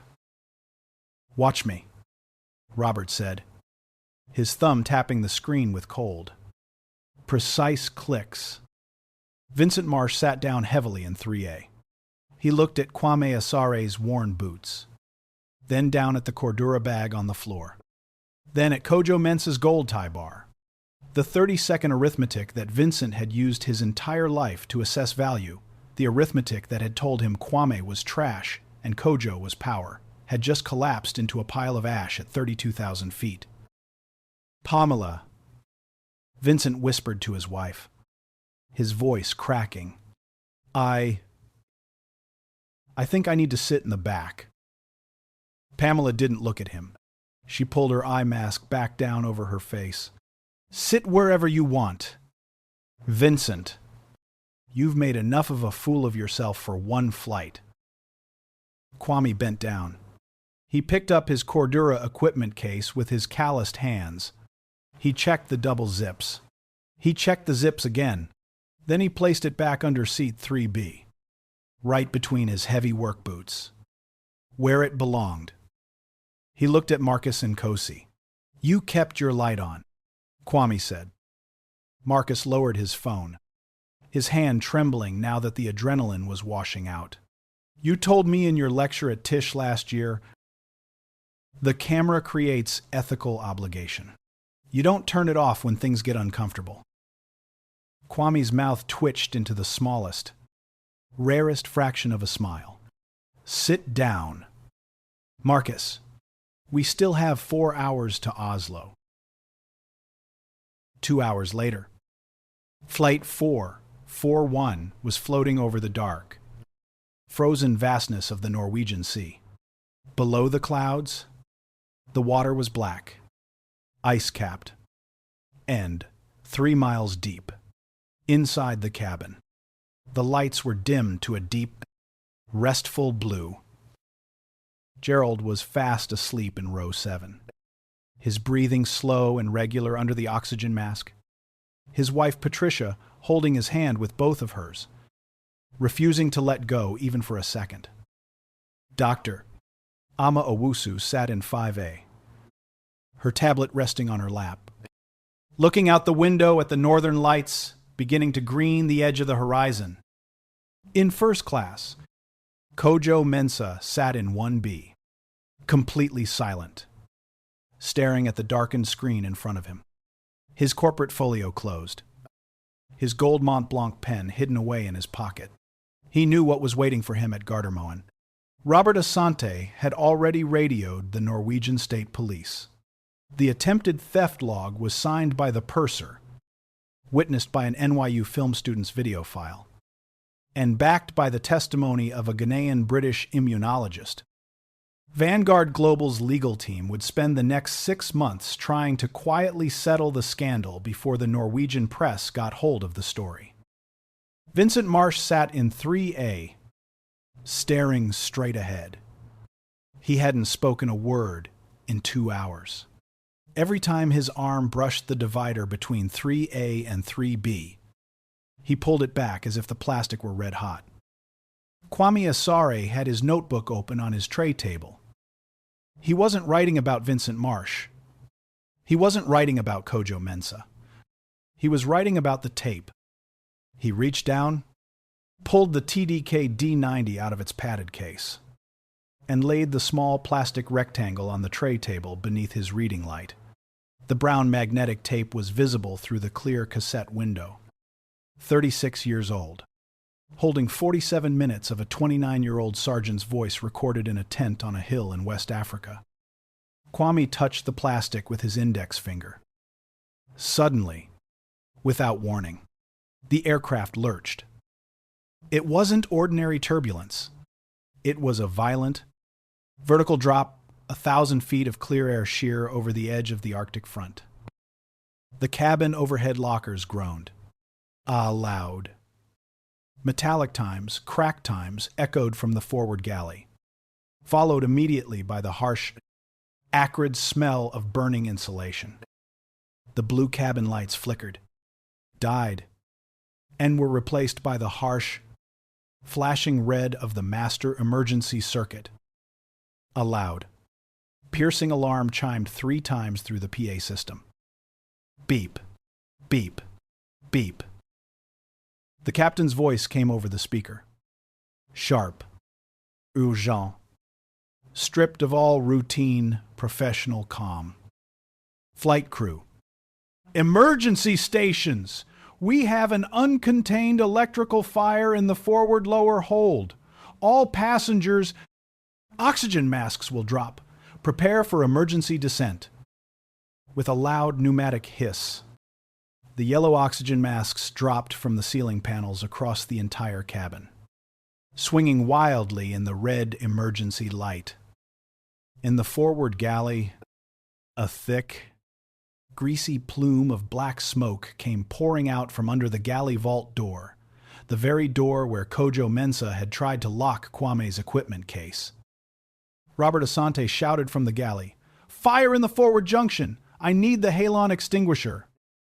Kwame Asare didn't hesitate.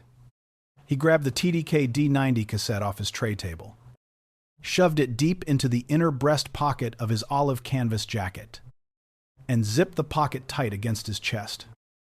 He stood up into the smoke-filled aisle just as the plane banked violently to the left, dropping its nose into a steep, roaring dive toward the black waters of the Norwegian Sea.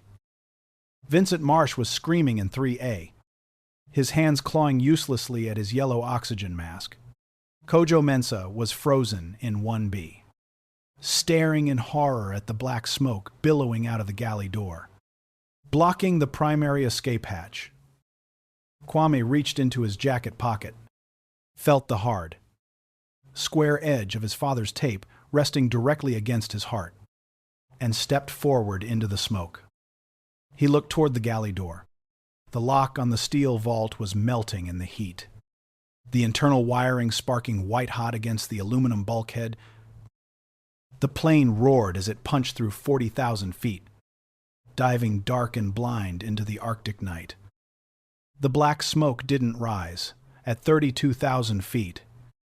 With the cabin pressure surging against the environmental controls, it rolled along the ceiling of the first-class aisle like a heavy wool blanket soaked in burning oil. Kwame Asare didn't reach for his mask first. His hands went straight to his inner breast pocket, his calloused palm pressing through the olive canvas of his jacket until he felt the hard, rectangular ridge of the TDK D90 cassette resting flat against his ribs. "Get low!" Kwame shouted, his voice cutting through the shrill whine of the cabin depressurization alarm. He grabbed Vincent Marsh by the lapel of his expensive wool blazer, yanking him out of seat 3A and down onto the aisle carpet where the air was still clear enough to breathe. "Vincent, pull the mask over your mouth! Don't look at the smoke, look at the floor!" Vincent was hyperventilating, his eyes wide and bloodshot behind his wire-rimmed glasses, his hands clawing uselessly at the yellow plastic cup dangling above his head. "We're going down," Vincent gagged, his voice stripping down to a terrified, high-pitched whimpering. "Oh God, We're going into the water. Put the mask on, Kwame said, his voice dropping into the flat, unhurried cadence he'd used in a military barracks in Goma while mortar fire rattled the tin roof outside. He reached up, grabbed the plastic hose, and slapped the rubber strap over Vincent's head, cinching it tight. He turned to Pamela and 3C, doing the same for her before she could faint into the aisle.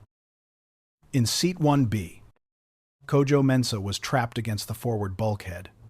The greasy black plume pouring from the lower galley panel had completely obscured the flight deck door, and the heat was already bubbling the laminate on the forward coat closet.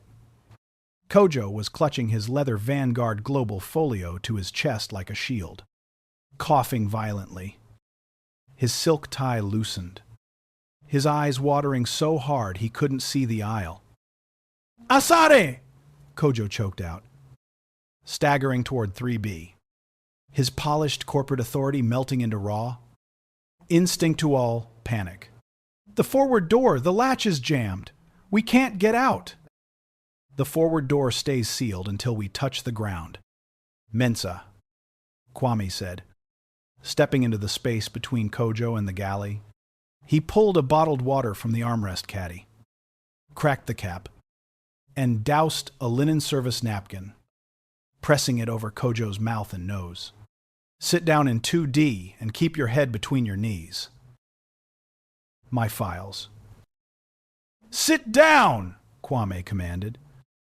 The full weight of 22 years of field discipline backing the words, Kojo collapsed into 2D, trembling, the leather folio slipping from his fingers onto the carpet. From the forward galley, Robert Asante emerged through the thick curtain of smoke.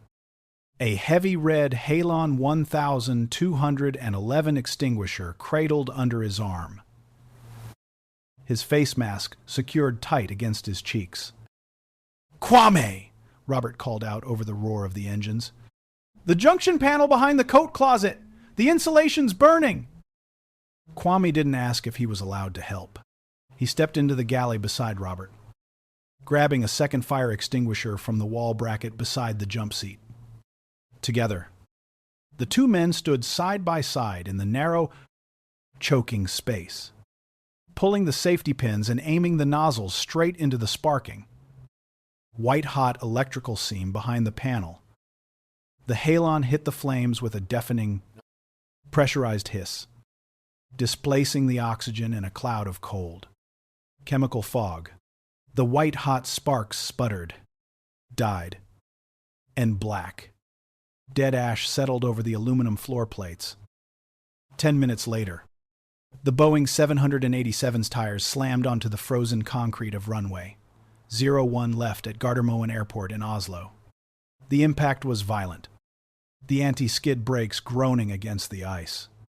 But the aircraft held the centerline, rolling to a gradual, shuddering stop as 6 red airport fire engines raced alongside, their floodlights cutting through the northern morning pale.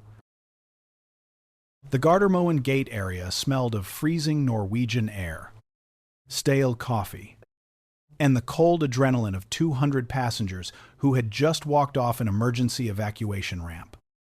Kojo Mensah stood near the international customs boundary, his silk tee-reteed, his silver-dusted temples slicked back, trying frantically to reassemble the corporate armor that the fire had stripped away.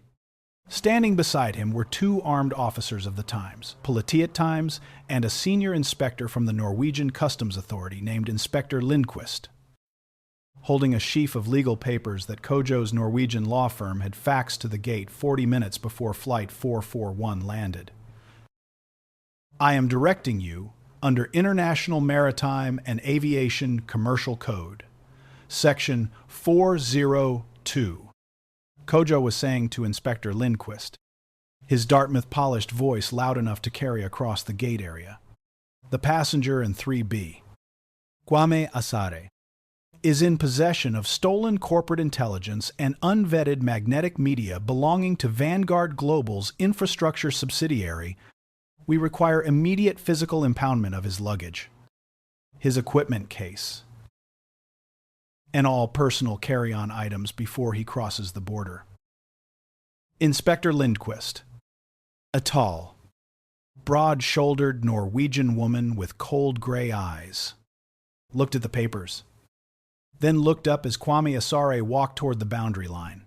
Kwame was carrying his canvas jacket over his arm, his work boots dusted with halon ash, his Cordura equipment case held firmly in his right hand. Beside Kwame walked Marcus Nkosi, his phone held at chest height, and Dr. Ama Owusu, her medical credentials hanging from a lanyard around her neck. Senior Purser Robert Asante walked directly behind them, carrying his official airline flight log pad. Mr. Asare, Inspector Lindquist said, stepping into Kwame's path. We have an emergency ex parte order filed by Vanguard Global Holdings requesting the seizure of your physical media.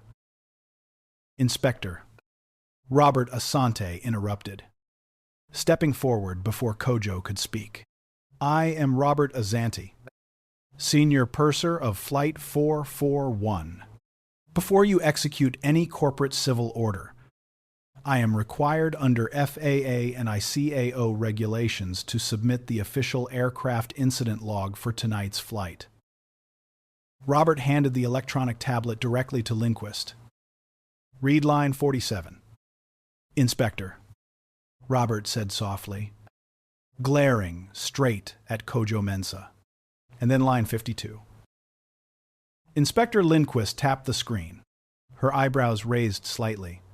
Passenger Kojo Mensah attempted unauthorized access to passenger property in seat 3B during an active in-flight medical emergency.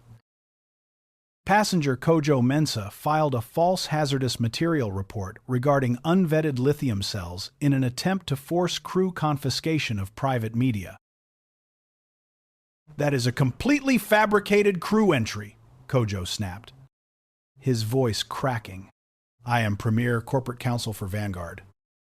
It's not fabricated, Marcus Nkosi said, stepping forward and tapping the screen of his phone. I have 3 minutes and 40 seconds of continuous 4K video showing Mr. K. Mensah lifting Mr. Asare's bag out from under seat 3B while Dr. Owusu was performing emergency resuscitation on a suffocating passenger in row 7. I've already uploaded the unedited file to the Norwegian District Court's evidence portal. Dr. Ama Owusu stepped up beside Marcus. I'm Dr.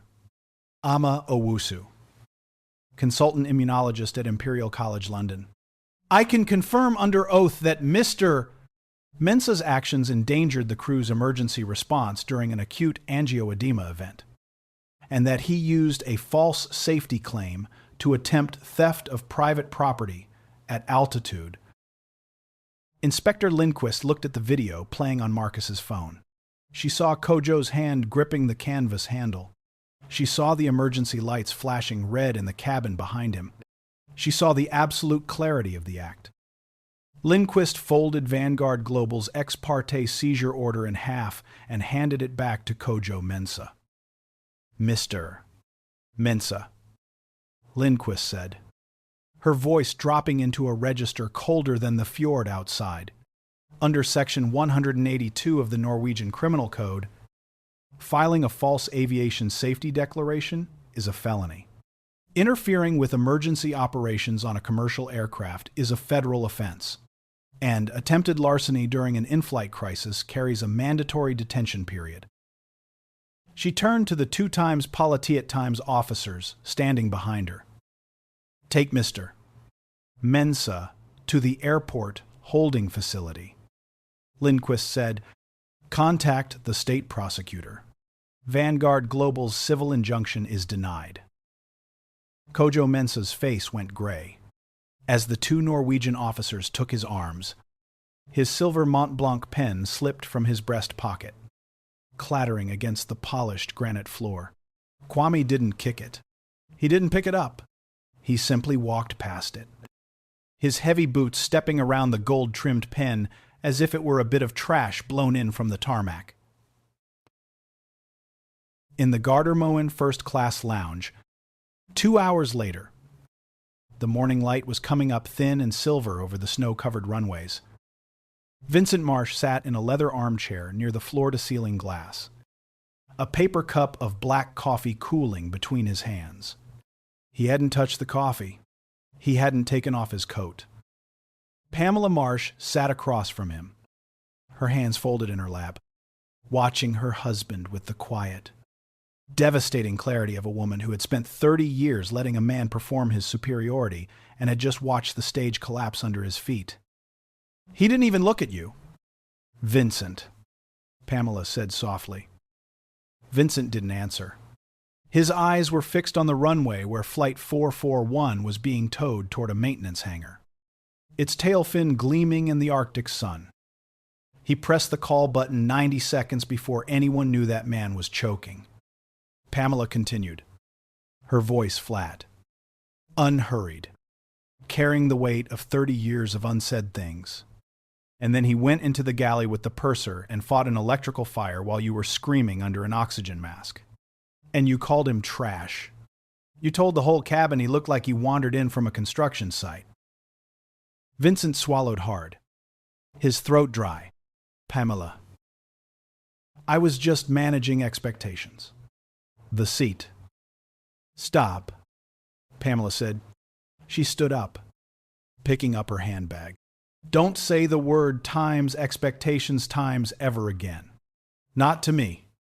Not to anyone." She looked down at him, her eyes clear and cold.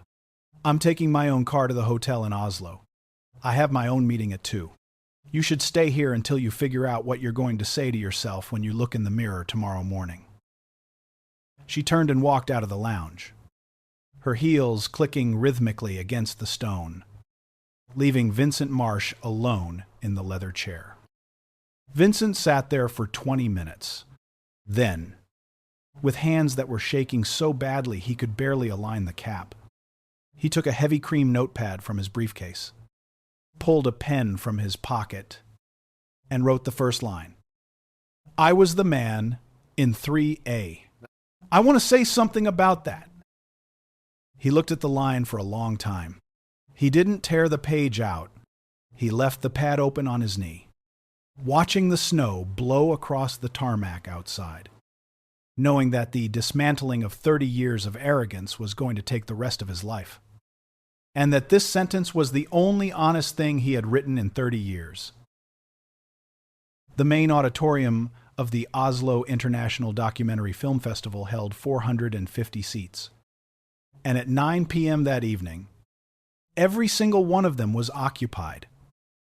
Kwame Asare sat in the very last row. In seat 22. Why? His olive canvas jacket folded over his lap, his boots resting flat on the carpet. Beside him sat Marcus Nkosi, holding his festival guest pass like a sacred relic. 2 rows down sat Dr. Ama Owusu and senior purser Robert Asante, who had come straight from their hotel after their mandatory crew rest period. The house lights dimmed to total darkness. The screen flickered to life. There were no titles at the beginning, no production logos, no booming voiceover. There was only the raw, grainy, high-contrast black and white image of a hill in West Africa. In January 1988, a line of canvas UN tents shivering in the Harmattan wind. A rusted Land Rover parked under a baobab tree. And the slow, rhythmic hiss of magnetic tape running across an old recorder's heads. And then, through the theater speakers, came the voice. It was a young man's voice, 29 years old. Clear, calm, speaking in Twi with small, unvarnished fragments of English woven through the cadence. Kofi, the voice said, filling the dark room like a hand, reaching out across 36 years. If you are hearing this, it means the tape has arrived in Kumasi, and I am still on the hill. The wind is very loud tonight. I am borrowing this machine from a Frenchman who thinks I am recording a letter about the rations. I am not recording a letter about the rations. I am recording my voice so that when you grow old enough to ask who your father was, you do not have to ask a stranger. For 87 minutes, the 450 people in the auditorium didn't move. No one checked a phone. No one adjusted in their seat. Kwame sat in the back row with his eyes open, watching his father's 29-year-old face, reconstructed from archival photographs, and 36-year-old UN military logs move across the giant screen. He watched the way his father held his hands while he spoke. He watched the way the harmattan dust settled over the canvas tent. And then came the ending. The ending Kwame had rebuilt at 2 in the morning in a London editing suite 6 weeks ago. After listening to the tape for the first time in 22 years, the image faded to a simple, quiet shot of his mother's kitchen table in South London, the plain wooden surface, the teapot, and the TDK D90 cassette resting in the sunlight beside an open window. His father's voice spoke the final words over the quiet hum of the tape hiss. I do not know what is ahead of this camp. I know what I have built in you, and I know it goes on without me. That is enough. That has always been enough. The screen went black for 8 full seconds. The theater remained in total, absolute silence. Then, somewhere in the middle rows, a woman stood up and began to applaud. Within 3 seconds, 450 people were on their feet, the thunder of their hands echoing off the concrete walls, the sound rising and swelling until it filled every corner of the room. Marcus and Kosi turned to look at Kwame, tears streaming down his face. Mr. Asare. That ending. Kwame didn't stand up immediately. He sat in seat 22. Why? His hand, resting over his inner breast pocket, where the cassette case sat warm against his ribs. And he let the applause wash over him. He wasn't afraid anymore. The film wasn't his anymore. It belonged to the room, to the strangers sitting in the dark, to the future. 11 months later, the November issue of the Times, Annals of Emergency Medicine Times, featured a lead clinical case report co-authored by Dr. Ama Owusu and Kwame Asare. The article was titled Times Lay Bystander Recognition of Acute Upper Airway Angioedema in Transatlantic Flight Environments, a Case Study. It detailed the specific 90-second lead time that Kwame's observation had provided before Gerald's primary airway closed, establishing a new diagnostic protocol for in-flight crew training that was subsequently adopted by 11 major international airlines. In the acknowledgments section, at the very end of the paper, printed in small, elegant type on page 412, Kwame had written 3 paragraphs that were later reprinted in the program notes for his retrospective at the British Film Institute. We acknowledge the specific conditions that made this observation possible. A boarding situation in which a passenger in 3A told the cabin, before the observer had spoken a word, that the observer did not belong in the room he was sitting in. The observer sat down anyway. He sat down without rage and without performance, opened his notebook, and paid attention. We suggest that the capacity to pay attention in a room that has just told you to leave is itself a skill, developed across a lifetime, and that the outcome described in this report depended on that skill as much as it depended on any clinical knowledge. We dedicate this paper to everyone who has ever been told they do not belong in the room they are sitting in, and who sat down and paid attention anyway. In December, 2 weeks before Christmas, Kwame Asare walked up the brick steps of his mother's small terraced house in South London. The kitchen smelled of roasted nutmeg, fried plantains, and the specific comforting damp of a London winter. His mother, yeah, 81 years old, sat at the wooden table by the window, a cup of tea cooling between her hands. Kwame sat down across from her.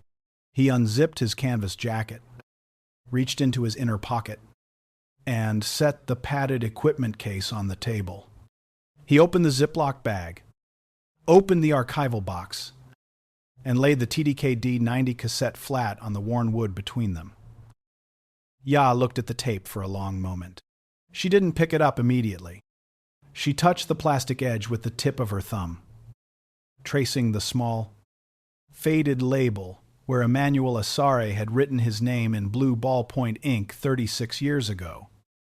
"You brought it back," she said softly. "It belongs here," Kwame said. "It's done its work out there." Ya picked up the cassette, holding it in her palm, feeling the light weight of 36-year-old magnetic film. "I heard your film won the big prize in Oslo," she said, looking up at his face, her dark eyes bright behind her wire-rimmed glasses. "It did," Kwame said. "And the people, did they hear him?" "They heard him," Kwame said softly. "Every word." Ya smiled a small, slow, beautiful smile that smoothed the lines around her eyes. She set the tape down in the center of the table, right where the sunlight hit the wood, and reached across to cover Kwame's hand with her own.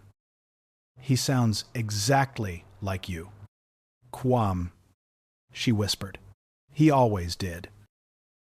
Kwame sat in his mother's kitchen as the afternoon light faded into dusk outside the window. He took out his 45th notebook clean, white, unwritten, and opened it on the table beside the tape. He picked up his pen. He wrote the date. He wrote the first sentence of his next film. And then he got to work. To look at the world without a filter is not merely an artistic choice. It is a moral obligation that turns ordinary observation into an act of salvation. The cruelty that greeted Kwame Asare in Seat 3A was born of a broken lens, a mind that assessed value through brand names, expense, and superficial expectation rather than truth.